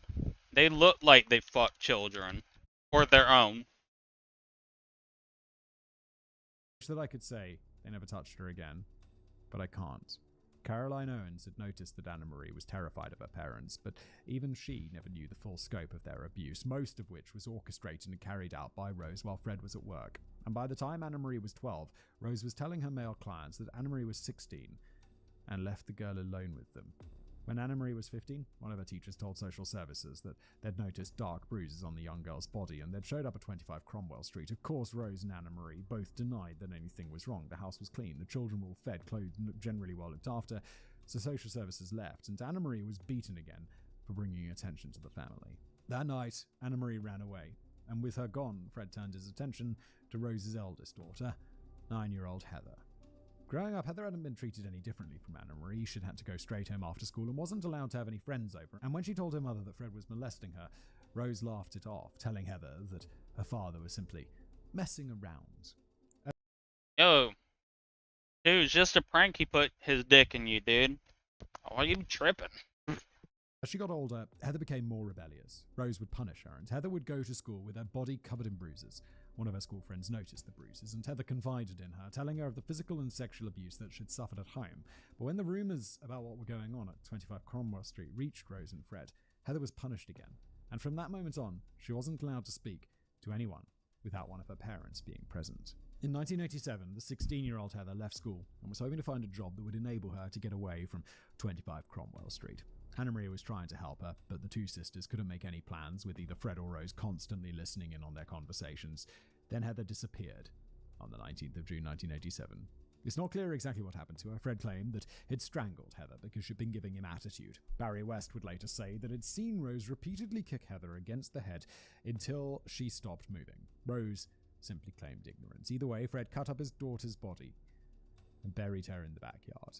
Later, two of his sons would help him build a stone patio over their sister's grave. After the disappearance, a crying Rose told her children that Heather was now working at a holiday camp. She and Fred told her brother Graham that Heather had run away, claiming that she's disappeared. She's a lesbian. That's it. Closed. I don't want you coming round in future if you do mention Heather. Photos of her were removed from the house, and Heather's brothers and sisters were forbidden from ever mentioning her name. But then Heather started calling the house. The phone would ring, and Rose would answer it saying, "Hi Heather, it's your mum." She would then have imaginary conversations with the person on the other end that always ended in an argument. According to Stephen, their eldest son, after her arrest, Rose told him that Fred had arranged these phone calls to keep the younger children from asking where Heather was, to keep up the fantasy that Heather was still alive. Fred would also come home and tell his family that he'd seen Heather that day, that she seemed to be well and was now a sex worker, but she was still a lesbian and not interested in coming home. And all the while, he'd jokingly tell the children that if you don't behave, they'll end up under the patio, like Heather. With Heather gone, Fred and Rose had turned their attention to one of their younger daughters. May had managed to fight her father off, but her 12-year-old sister Louise couldn't. One night she walked into the bedroom that she shared with her sisters and cried out when she told them their father had assaulted her. Afterwards, she wasn't able to go to school for a week. Tara West, one of her older sisters, told one of her friends about the attack on her younger sister. The friend told a police officer, and on the 6th of August 1992, 4 police officers showed up at the doorstep of 25 Cromwell Street with a search warrant in hand. They confiscated almost 100 pornographic videos, various sex toys, whips, and leather suits that they'd found in Fred and Rose's sex room. They also found pornographic children of at least 2 of the West children, and Rose and Fred were arrested on the spot for the assault of the 12-year-old Louise.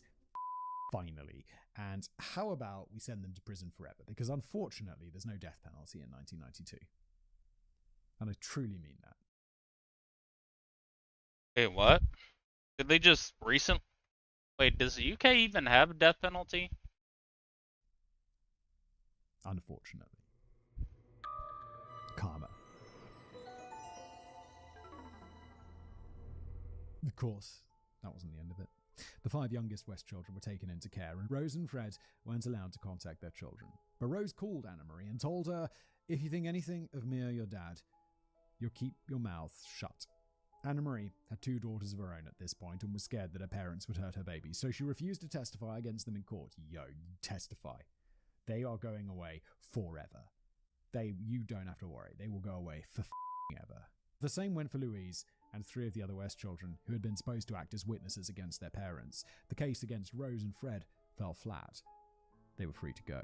But Detective Constable Hazel Savage had been contacting the other West children to find out if they'd be willing to talk about the abuse of their younger siblings. If her name sounds familiar, that's because DC Hazel Savage was the very same police constable who'd escorted Rena West back to England in 1966. DC Savage had drawn up a detailed family tree of the expansive West family to keep track of who was where when, and she realized that Heather had disappeared off the face of the earth. Then one of the youngest West children told their social worker about how Fred would joke that he'd buried Heather underneath the patio. The social worker told DC Savage, and then she ran a scan on Heather's national insurance number, which is similar to a social security number or ID number, although Simon would better be able to explain it. Yeah, it's like a government ID thing. I think it's for like your pension and so like when you get a job, you give them this number and then they keep track of. Let me go get some water real quick. Bear back.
Ugh.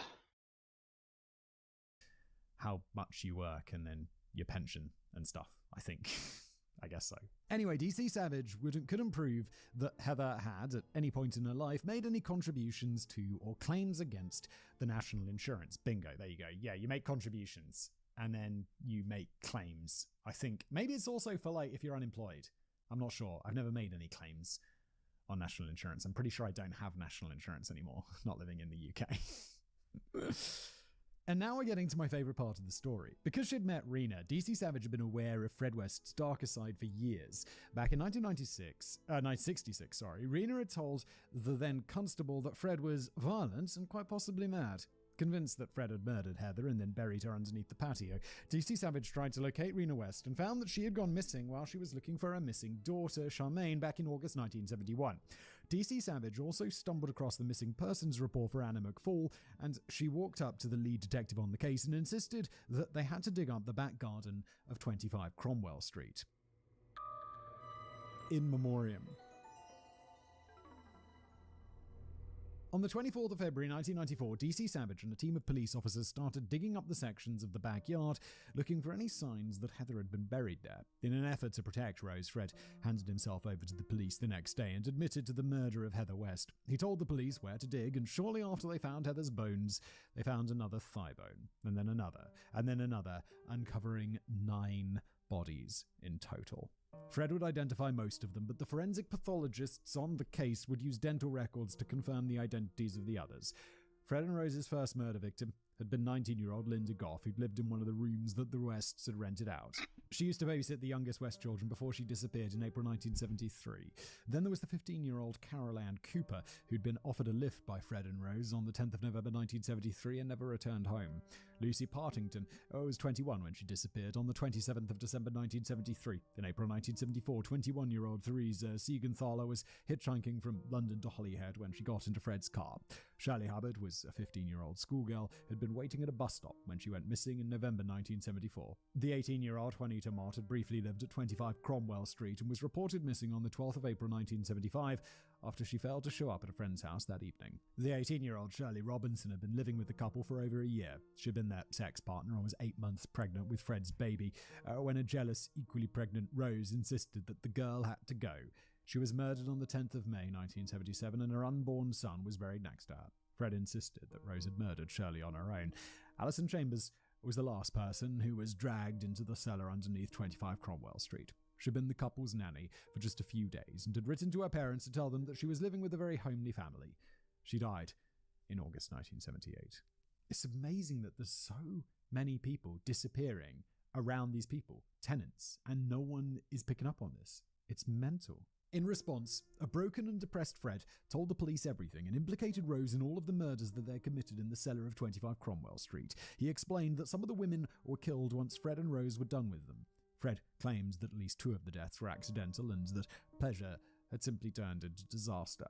Fred told the police that the others were some of Rose's mistakes. He said that while he was at work, she'd mutilated them to such an extent that he had to put them out of their misery when he got home. All of the bodies were missing their finger bones, and Fred told the police that they'd cut the fingers off to keep the police from using fingerprints to identify their victims. The missing finger bones were never recovered. On the 1st of January 1995, Fred wrote a final letter to Rose before he hung himself in his cell. In it, he reminded Rose of the promises she'd made to him and that he expected her to fulfill her side of the bargain and come to him. She never did. Judgment Day. Retard. Initially, the police thought that Fred had murdered Charmaine, but his arrest records showed that he'd been in prison when she died. The police then pegged Rose as a murderer. Rose was formally charged with the murder of Charmaine West in January 1995, and in February 1995, she pled not guilty to 10 murder charges and 2 counts of indecent assault, claiming that she had no idea that Fred had tortured and killed those girls and she'd simply been one of his victims as well. Rose went on trial on the 3rd of October 1995 at Winchester Crown Court. Queen's Counsel Brian Levison told the court that Fred and Rose had been sex-obsessed, sadistic murderers and that their victims were just sex toys to them.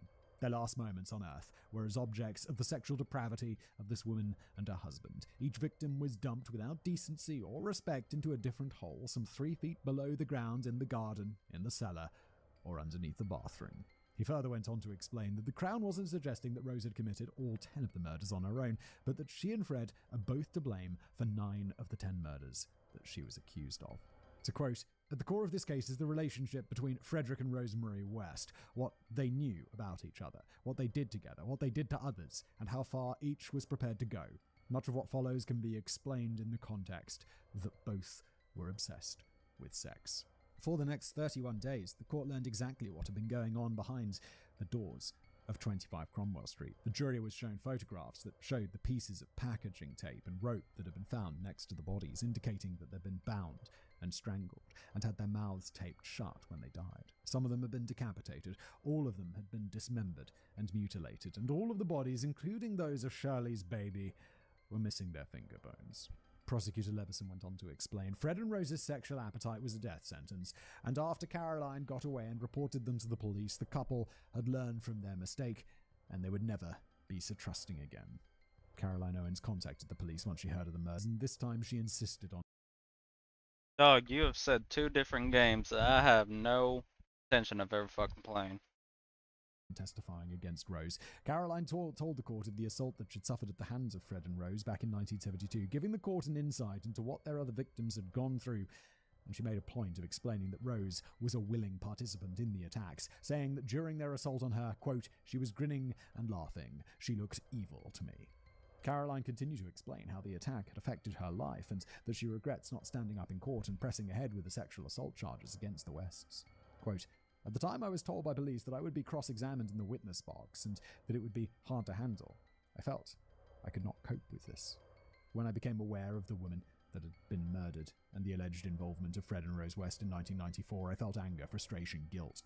I felt that if I had gone to court on my case, I could have stopped it." Yeah, you don't... you're a victim in this, and while obviously it would have been good, it's not.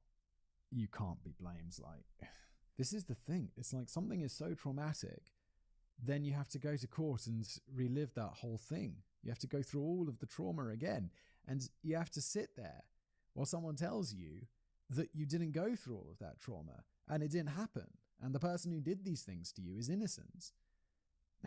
I can see why you wouldn't want to do it, of course. The mother of Linda Goff also testified in court against Rose and explained that she had gone looking for her daughter, knowing that Linda had lived at 25 Cromwell Street at the time. Rose had opened the door, wearing Linda's slippers, and later Mrs. Goff would realise that some of Linda's clothes were hanging on the washing line outside. When Mrs. Goff asked Rose where her daughter was, Rose denied ever having met Linda, and when Mrs. Goff told Rose that the slippers she was wearing belonged to Linda, Rose told her that Linda had gone to Weston-super-Mare, a seaside town near Gloucester. Mrs. Goff had believed her and never suspected that the young, dark-haired woman had murdered her daughter. Some of the witnesses included members of Rose's family, their former lodgers, neighbours and sexual partners. A schoolgirl they'd assaulted when she was just 14 testified as well, and Anna Marie told the court how they'd taken her down into the cellar when she was 8 and assaulted her. Then it was the defence's turn to plead their case, and Rose's lawyer, Richard Ferguson, got up and told the court that, "I tell you now, as loudly and as clearly as I can, that Rosemary West is not guilty." He continued to explain that just because she loved sex, was bisexual and worked as a sex worker, it didn't mean that she was a murderer, and that Fred had committed the murders on his own. Rose couldn't be expected to have known what her husband did because 25 Cromwell Street was not your typical suburban household with 2.4 children. He would go on to repeat Rose's claims that Fred had encouraged her to do sex work so that he was free to abuse his victims down in the cellar without her knowledge, and that in many ways she had been his victim as well. Then Rose got up on the stand, and according to journalist Howard Sounds, she told the court about her childhood and how she had met Fred, saying that, quote, "He promised me the world. He promised me everything. Because I was so young, I fell for his lies. He promised to care for me and love me, and I fell for it." When she was asked about the allegations of child abuse that had been brought in against her, Rose would deny it and try to explain her behaviour towards her children by saying that when Heather was a baby, she would sleep all day and be awake all night. And that Shemaine was a problem child. She was misbehaving, not eating, running away and just generally disagreeing with everything I said or did. You. These are your children. Rose jokingly told the court that she was always pregnant, that Fred was domineering, and that she always had to do what he wanted or he'd beat her, and that she and Fred led separate lives because he... Considering you were part of all this, I'm glad he beat your ass, dumb bitch. Matter of fact, let him get out of the gulag. Let him come beat your ass again. Often locked himself in the cellar, keeping himself busy with his DIY work. She claimed that Fred had manipulated her into seducing... What game would I want to play? Pet Sim. I do not play games where you play with other people. Nothing against you, I just do not like multiplayer games. After I quit League of Legends, I quit playing games like that. Seducing Caroline, and that when he assaulted Caroline, I asked him what the hell he thought he was doing. When Rose's defense asked whether she recognized any of the bodies that had been found at 25 Cromwell Street, she denied it and then went on to make jokes about their victims' appearances. She'd contradict herself over and over, saying that she'd never met a specific victim, but then remembering a small detail about their lives a few minutes later. Making you look real guilty there. Let's go to prison forever. Or maybe just hang yourself in your cell. That'd be grand. Why didn't you do that? And when the court asked about... There's been a ton of people quitting. Trilogy quit and sold all his shit. I asked him what's he doing now. He said Wizard 101. He said that like I was supposed to not be like, why the fuck are you playing Wizard 101? Heather's murder, Rose told the court that when she'd heard that Fred had murdered Heather, quote, "I hated him. I didn't see the man I had known all those years. He was just a walking figure of evil. I saw him. It might seem daft, but I saw him with horns and He talking about some, oh, I played that before, Skyblock. I'm like, I don't believe you. Why the fuck are you playing?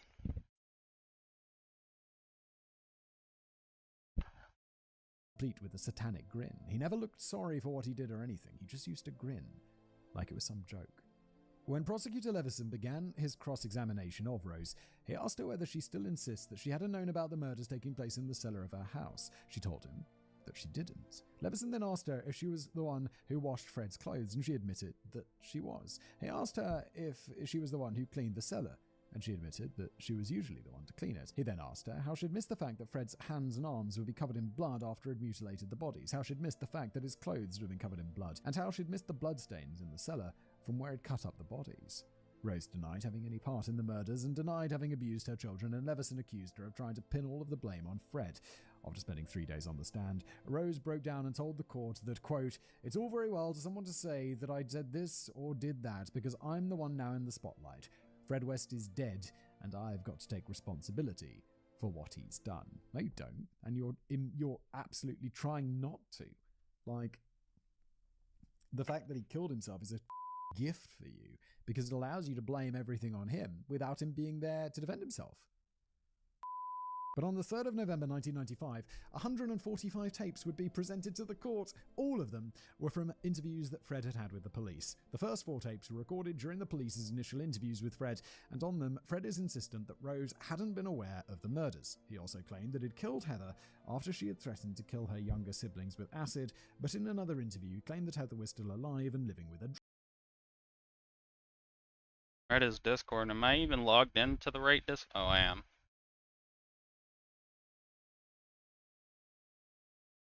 drug cartel. Sounds believable. But after Rose had started ignoring her husband after their initial trial, Fred became depressed and angry and decided. How long you want to get timed out for? Just let me know.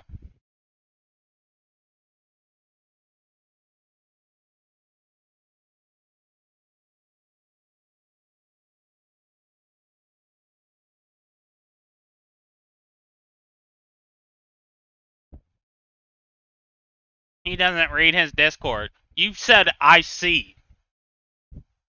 That's it, you fucking bum. To take his Fuck revenge you. on her. He later admitted to his solicitor that he'd been protecting Rose. Let me guess. I didn't say hey to you today either, huh? That she'd been complicit in his assaults on their daughters and that she'd once tried to murder him with a knife. He admitted that I hope they give you 3 times as much schoolwork when you go back. Rose enjoyed abusing children and that she had been the one. Matter of fact, I'm gonna put a curse. I'm gonna put a blessing on you. I've done delete her. Dear Lord, please let the next woman that mobbed dates, please let that woman become pregnant with triplets whenever they finish having sex, and she wants to keep them. Amen. Sorry, what did you say? To commit most of the murders. He just had to bury the bodies. Fred had been assigned an appropriate adult once he was arrested. An appropriate adult is assigned to make legal decisions on behalf of a prisoner who is either underage or considered to be mentally disabled, and during his incarceration. Dude, where's my YouTube moderator role? Not joking, where is it? Still don't have a colorful name. I'm quitting soon. Okay.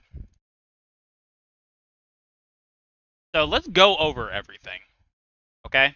Let's just get down to everything. Oh.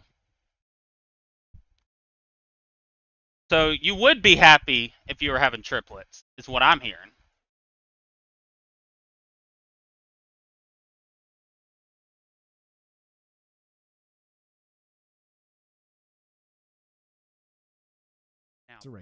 Fred had confided in her. Her name was Janet Leach, and she told the court that, quote, when he was arrested. Hold on, let me. Who even is a moderator? Panel. Community. Who do I got? Fuck is Lil J? Removing him. Thanks, I'm removing him.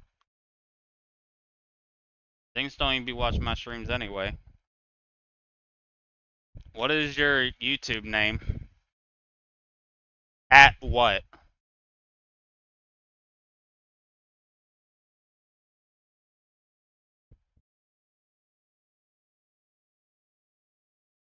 Yeah, you know what? After you said that, you ain't getting the role. Good job, retard. He wanted to know whether Rose had been let out. That was important to him because they'd made a pact that he would take the blame for everything. He was upset. He just said,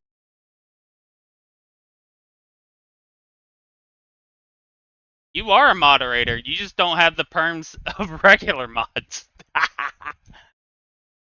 You know you are a mod, right? That's funny as fuck. You're a standard moderator.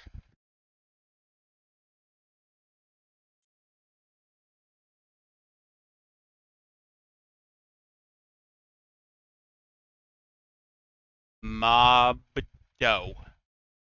Brad Mondo. Hold on, I'm gonna kill myself. Give me a sec. Hold on. Why you want to be a mod in the Discord? Gives a shit about that dead Discord.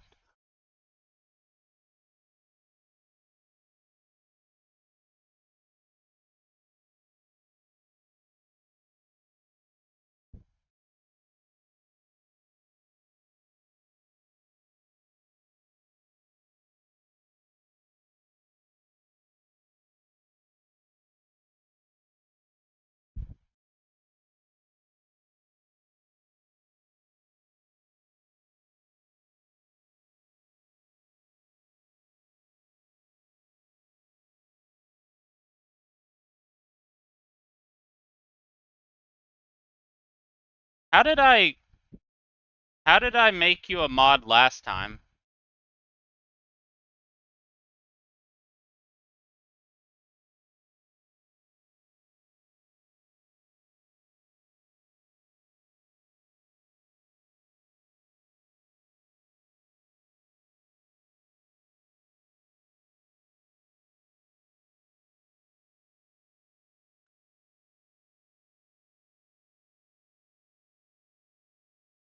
I'm gonna kill myself.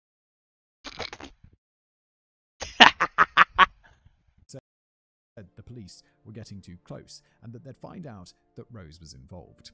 In his closing argument, Mr. Levison told the court There, you got Frederick it. and Rosemary West were perfect companions and they were in it together. The jury deliberated for 3 days and found that Rose West was guilty of all 10 counts of murder that had been brought against her.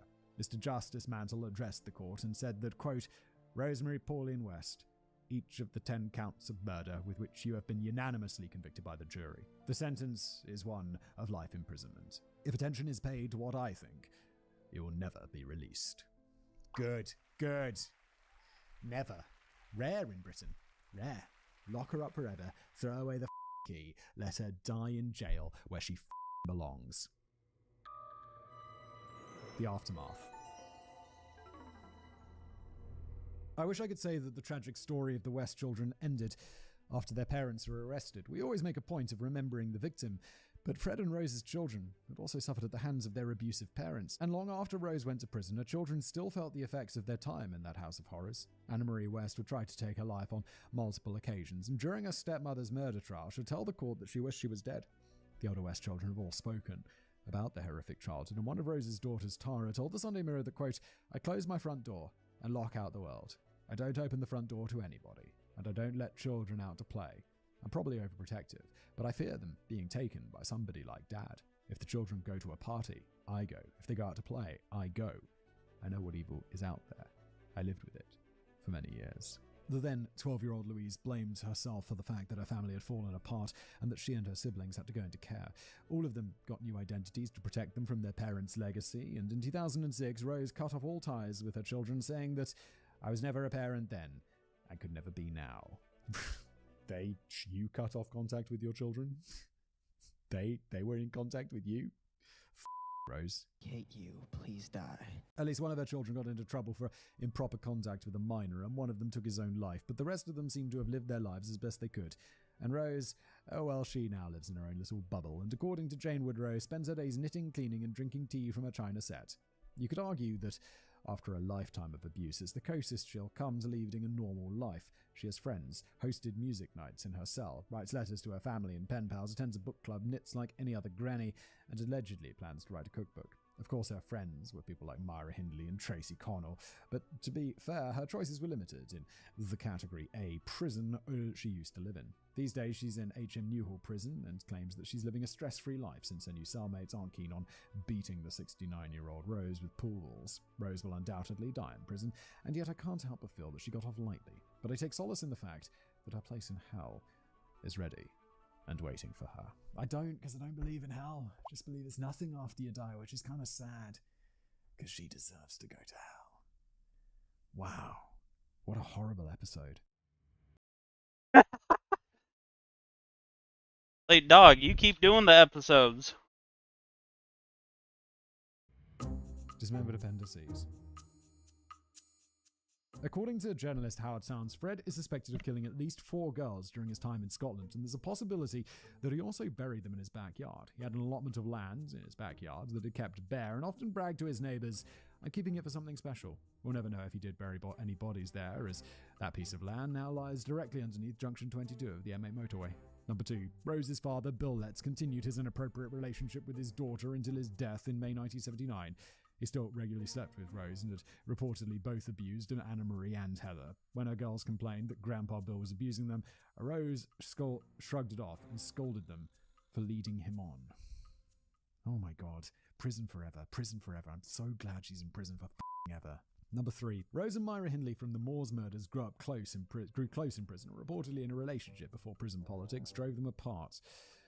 Oh my god. Number 4. Multiple people who've been involved in the trial proceedings, like the jury and Rose's lawyer, had to receive counselling after the trial. Jesus Christ, I feel like I need counselling after reading this bloody episode, to be honest.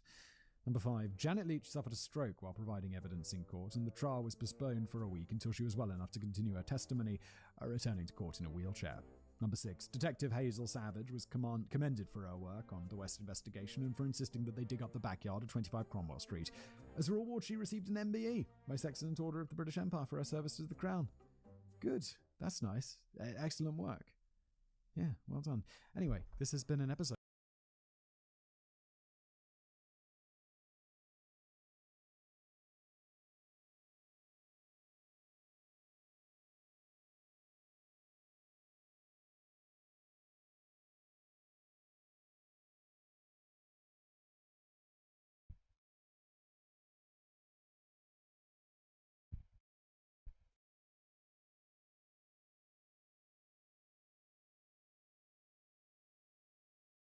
Wait, did he just make a new episode?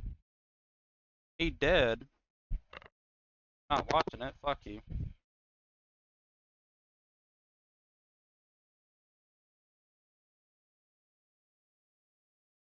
Hello everybody, welcome back to another episode of The Casual Criminalist. As always, I'm your host Simon. I'm here. One of my writers, this case, Matt. Thank you, Matt. Has written me an episode. Tommy Lynn Sells, the Coast to Coast Killer.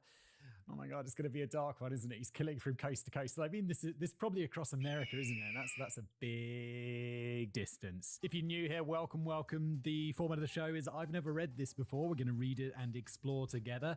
So let's dive in, shall we?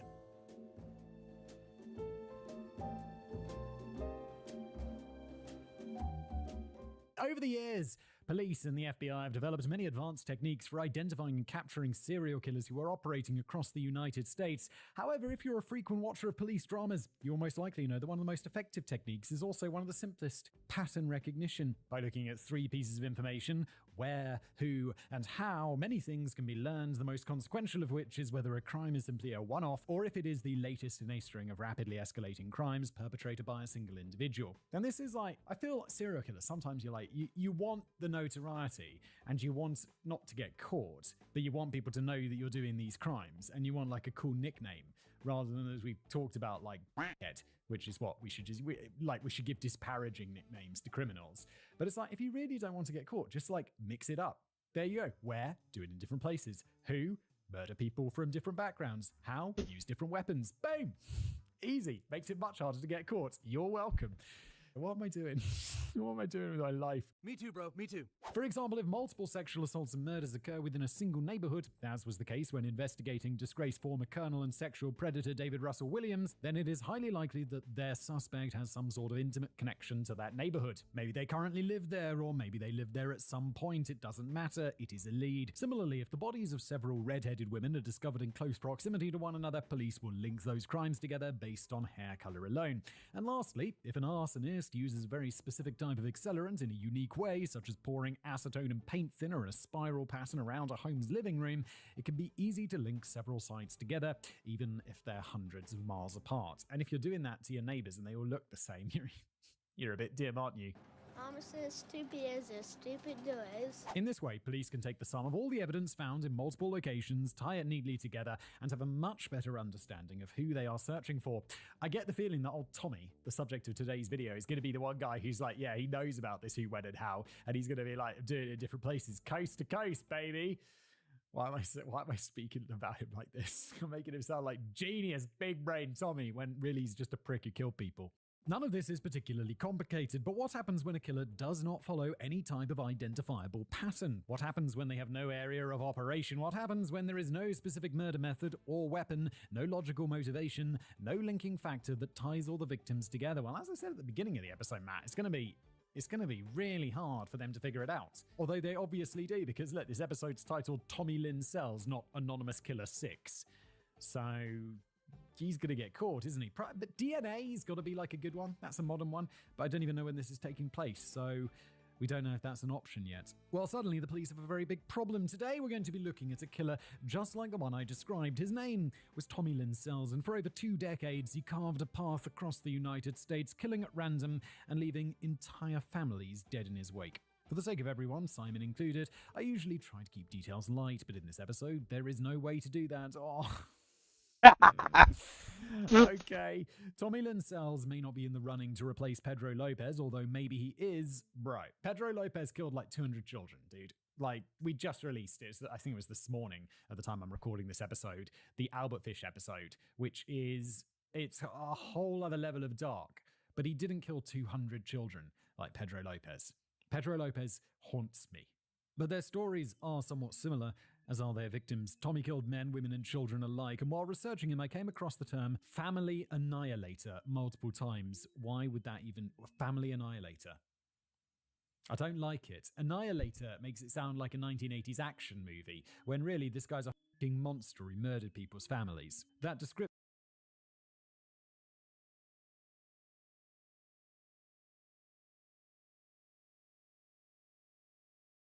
is unfortunately accurate. So in truth, this introduction serves as a content warning. Tommy Lynn Sells' story is cold and uncaring, and so was he. After being captured, he spoke plainly about his crimes and why he had committed them, yet till his dying breath, he never once apologized or repented for them. Feeling regret, he said, was simply not possible for him. Well, he sounds like a classical psychopath then, doesn't he? It's like, no, I can't regret it. I don't regret it because I don't feel anything, which is weird. Sells is classified as a thrill-seeker killer, but that does not even begin to do him justice. He was also I can't use these words this early in the video, but he's the one that begins with R, he's the one that begins with P and ends in file, and he was also the one that begins in N and finishes with philiac.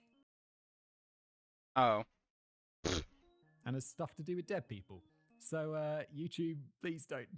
It's like if I said those words this early in the video, it would get demonetized, and I'd be sad because I need to pay for these. He was diagnosed with a unique form of personality disorder that includes elements from antisocial, borderline, and schizoid personality disorders, as well as bipolar disorder, major depressive disorder, and psychosis. I was recently hearing from a mate about someone he knows who has this borderline personality disorder. I'd never heard about this before, or knew anything about it. That shit's No, the person from Minecraft is Steve. It's crazy. It's like to do with manipulation and all of this. It's like really weird. And how they attach onto people, it's really weird. I was like, that's quite a condition, isn't it? And on top of all of that, he may be one of the most well-traveled serial killers of all time. For over 2 decades, he traversed the United States, primarily states throughout the South and Southwest, jumping trains and thumbing rides to over 16 states, in which he is believed to have committed. Yeah, honestly, I wish he didn't follow me, but, you know, it is what...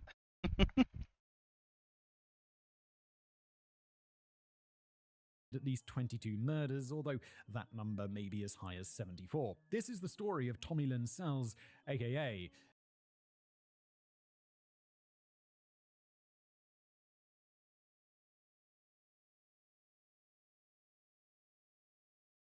the Coast to Coast Killer. See, the Coast to Coast Killer is kind of a cool nickname. Why do we have to give these guys cool like the I low-key hurt. Didn't hurt enough if you still speaking. I want to beat you unconscious.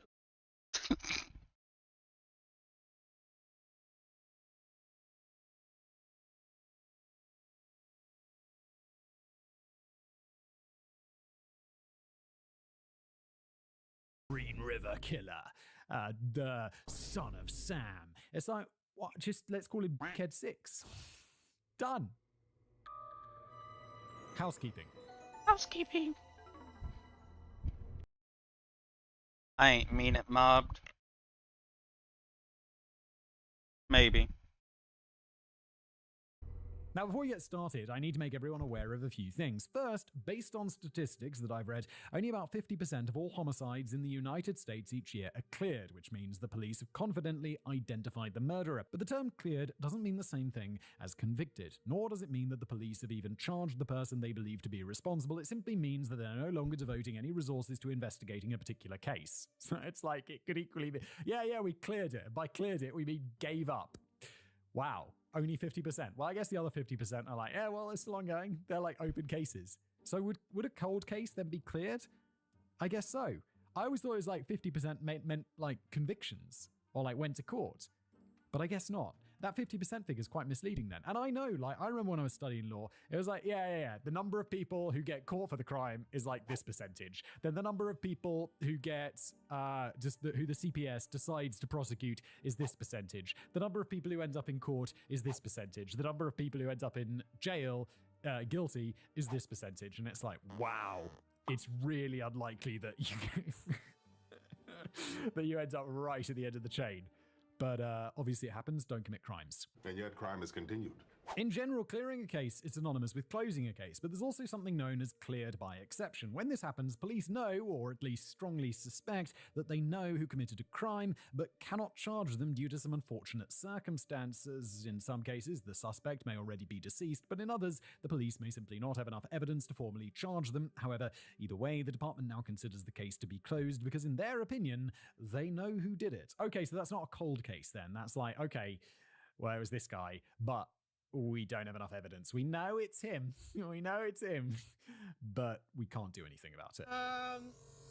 He did it. This long-winded explanation, especially with my tangents, is relevant because, spoiler alert, Tommy Lynn Sells may be suspected of committing over 70 murders, but he'll only officially be charged and convicted of one.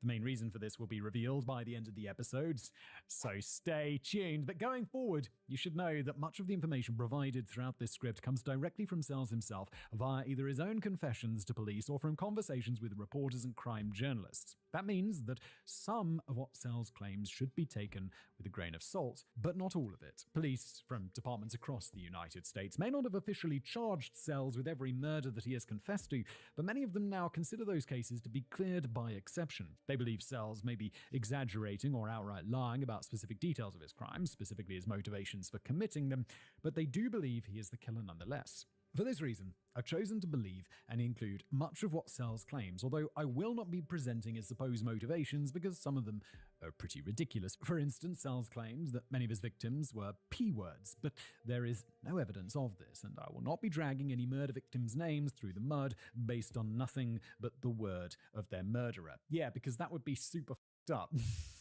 You can't trust this Sells guy. He said he's murdered 70 people. Later, when we look at individual crimes, I'll speak more about possible motivations and the reason that a particular victim may have been targeted, but just remember that most of this information cannot be fully verified. It is simply what either the police believe or what newspapers have reported. Second, my other major source of information for this script, a more reliable source by most accounts, is the book Through the Window, The Terrifying True Story of Cross-Country Killer Tommy Lynn Sells by Diane Fanning. Now, I know Simon typically frowns on trusting books that may have been written as a shameless cash grab, but this book seems to be reliable. No. I often make this criticism, Matt, on Decoding the Unknown, rather than Casual Criminalist, which is another podcast I do, because Decoding the Unknown's all about like, alien. The other accounts I don't really care for at the moment. I'm just trying to get all rainbows on my main. The thing is, I don't want to buy them. I probably eventually will soon. But, yeah. Encrypted, and we decode that, and we try to cast a skeptical look on it. And often the books that we come across in those episodes are people who are trying to cash in by writing something that's fictional and saying that it is factual, like aliens built the pyramids, or like alien abductions, that kind of nonsense. And then they write a book all about it, and they make money because they're selling it as a fact book, even though it's really fiction. With true crime accounts and stuff, I'm like, that's just journalism. I feel that this can be totally reliable and nice. In its introduction, Diane says that she corresponded with Sells himself dozens of times throughout the book's writing, and she also interviewed Sells' mother, his mother's sister, his former neighbors, his former friends, and many other people who were in his life at one point or another. So yeah, this just sounds like excellent journalism, to be honest. She also personally interviewed and spoke with over 17 police detectives, captains, and chiefs from over 9 states about their investigations into Sells, all of which she mentions by name. She also listed 9 prosecuting attorneys, attorney generals, and judges that she either exchanged emails with or met in person. Essentially, I trust her book because of the staggering amount of research that she did while writing it, and because I have not seen any criticisms of her work aside from those which criticize her writing style, but that is neither here nor there. This sounds like an excellent, well-researched book, to be honest. I personally didn't read the entire book from cover to cover, but I did reference it many times whenever online sources seemed either sketchy, sensationalized, unspecific, or some combination of all three. And finally, as I said earlier, buckle up, because this is going to be a rough one. Nina's kid. Tommy Lynn Sells was born on the 28th of July 1964 alongside his twin sister, Tammy Jean Sells, in Oakland, California, and from their very first days on Earth, they were doomed to have a terrible life. If you got twins, would you really call them Tommy and Tammy? It sounds like they're in a movie. It doesn't sound like real people's names. At the time of their birth, Tommy and Tammy's mother, Nina Sells, had already got 2 other children, Terry Joe and Timothy Lee. She's naming them all with the T's, huh? Tommy, Timmy, Tammy, and Terry. Really? She would eventually have 3 more, another set of twins, Jerry, Kevin, and Jimmy Keith, as well as little Randy Jean. What, did she run out of T's? So she just went for J's, and then, well, R. Okay, she broke the rule. Tammy, Tommy, Timmy, and Tummy, whatever. That is a total of 7 children, and while they all bore the surname Sells, none of them were actually fathered by the man whose name was on their birth certificate, William Sells. The children's real father was a used car salesman named Joe Lovins, and after his early death, Nina was a single mother for most of her life. Now, if you had his spinning from all of the names in that last paragraph, don't worry, because most of them won't be mentioned again. For now, the 3 most important names are Nina Sells, William Sells, and Joe Lovins, and their relationship with one another is somewhat complicated. Yes, I imagine it would be, seeing as the used car salesman is the father, the husband's in the picture, and what's going on? Joe Lovins was the biological father of Nina's 7 children, but William Sells agreed to claim paternity for one simple reason. Insurance fraud. So he's going to claim paternity for one simple reason, because he wanted to be a good man. Nope. It's fraud. You see, William Sells was an insurance salesman from California who had a nasty gambling problem, and Joe Lovins was the man who helped William keep his kneecaps by loaning him money to repay his debts. And while I don't know exactly how much money Joe loaned... Well, I'm already over halfway to having that plus shinies on my main. Like, I have enough right now to get it, but I don't know.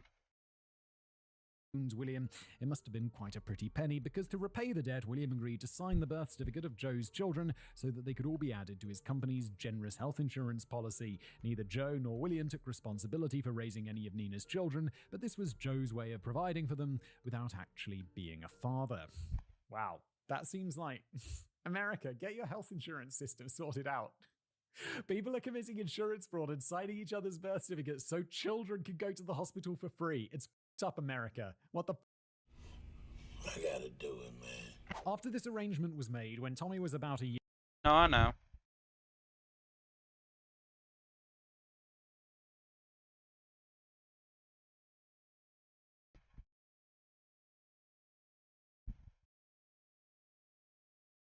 Year-old, Nina packed up her bags and moved to Missouri with her children in tow.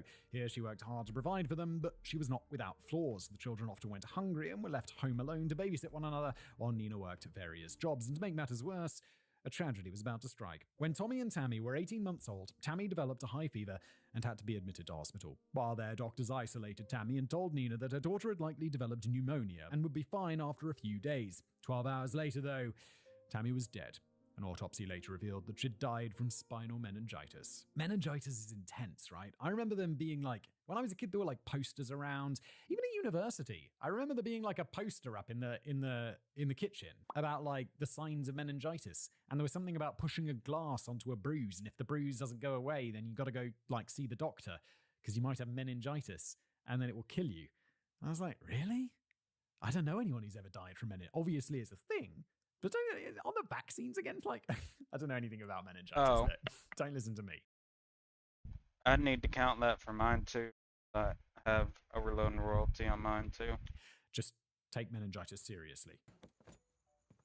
Devastated, Nina returned home to mourn, but when Tommy started displaying the same symptoms, she freaked out and drove over 90 miles out of her way to another hospital, to one she hoped would be more competent. Tommy then spent 5 days in hospital being closely monitored and was eventually released once his fever broke. God damn, having one kid die from something like that, it's just gonna f you up. I mean, other than the obvious trauma of having your kid die, it's like you're just every sickness, everything, you're going to be like, oh my God, oh my God, oh my God. Now, fully aware that she couldn't handle raising so many children on her own while also mourning the loss of Tammy, Nina purchased a home near her sister, Bonnie Walpole, who would sometimes babysit for her. Nina and Bonnie's parents would also help out occasionally as well. After Tammy's death, Nina's relationship with Tommy soured, and it's believed, although not confirmed, that she could not stand to look at the boy's face because it reminded her of Tammy. Because of this, she then sent Tommy away to live with Bonnie permanently, and Tommy took a liking to his aunt almost immediately. Even as an adult who claimed to feel no emotions, Tommy lovingly referred to her as Aunt Bonnie. While living in this new home, Tommy had the closest thing that he'd ever experienced to a normal childhood. Bonnie purchased him a tricycle and taught him how to ride it. She cooked full, regular meals, something that Nina had never been able to provide, and taught him proper table manners. In the evenings after school, Tommy would play with Bonnie's two daughters, 12-year-old Sandy and 8-year-old Kathy, who would dress the toddler up and play games and work puzzles with him. This sounds nice. This sounds like, honestly, better. I mean, it's going to be hard to be not with your mum, but also this life seems way more stable, just rather than being left at home with your siblings and hoping it's 6 siblings or 5 siblings and just hoping everything's okay. Wow. As all this was happening, Nina grew even more distant from her son and eventually stopped visiting altogether, and in truth, that was for the best. Tommy was finally happy, and had he stayed in his aunt's house, he would have likely gone on to lead a normal life. However, that was not meant to be. When Tommy was 5 years old and preparing to start school, Bonnie contacted Nina and told her that she'd like to continue raising Tommy as her own. She said that Tommy was happy living with her and that he was flourishing under her care. She said that she was even willing to pay for Tommy's college when the time came, if he wanted to go, that is. The only problem, Bonnie said, was that legally she was not Tommy's mother and could not enroll him in kindergarten. She needed Nina's permission to do that, but since Nina no longer seemed interested in raising her son, she offered another solution. Bonnie told Nina that she wanted to make the arrangement permanent by adopting Tommy. After that phone call, Nina arrived at Bonnie's house for the first time in months and ripped Tommy from his aunt's arms while accusing her of trying to steal her son. Wow, Nina. Wow. That's some gratitude right there, isn't it, Nina? She drove Tommy back to her home and never permitted the two of them to see each other again. For the rest of his childhood, Tommy was met with a swift smack whenever he dared to mention Aunt Bonnie's name. According to Bonnie, she cursed herself for not fighting for Tommy, not going to the police, or hiring a lawyer for not doing something to help him. And decades later, when Tommy's crimes were eventually revealed, she blamed herself yet again. It's not your fault. If any, it's the mother's fault, if anything. She's the one causing this trauma and taking him away. But it also seems like he's a natural psychopath. So what caused that? Who knows? Nature versus nurture. Let's see if we explore that any further. Back inside his mother's home, Tommy found himself in a miserable situation. All his siblings were latchkey kids with no manners or morals. What is a latchkey kid? I've always heard this term. It's like an American term, but I don't know what it means. Latchkey child, a child who is at home without adult supervision for some or part of the day, especially after school until a parent returns home from work. Oh, okay. Is that so unusual? Like, if both your parents work, and I mean, you ought to be old enough, but to come back from school before your parents come back from work? I guess there's an age where that becomes normal. There was definitely an age where I can't remember how old I was. Mid-teens, I would guess. My parents were like, okay with me being at home or coming home from school before they got back from work. Just make myself a sandwich and hang out, watch some telly. Maybe do my homework. You have been a good boy. Have a lollipop. He no longer had enough food to eat, and while his mother did enroll him in school as was required by the law, he rarely attended. There were no truant officers at the time in rural Oklahoma. By 7 years old, little Tommy was beginning to have major behavioral issues, which were only compounded when he started stealing alcohol from his grandfather's liquor cabinet. Nina told him to stop drinking, but he would continue to sneak glasses of hard liquor regularly, which had a profound effect on his development. Yes, getting drunk as a kid is going to do that. On the rare occasions, also not going to school is going to do that. On the rare occasions that Tommy did go to school, he found few friends, and since his development had been so slowed by alcohol and lack of nutrition, he found it impossible to keep up with those around him. His grades were poor, and he did not cooperate or socialize with other children. And just like back at home, he was also bullied mercilessly at school. However, this changed when Tommy realized that he could fight back.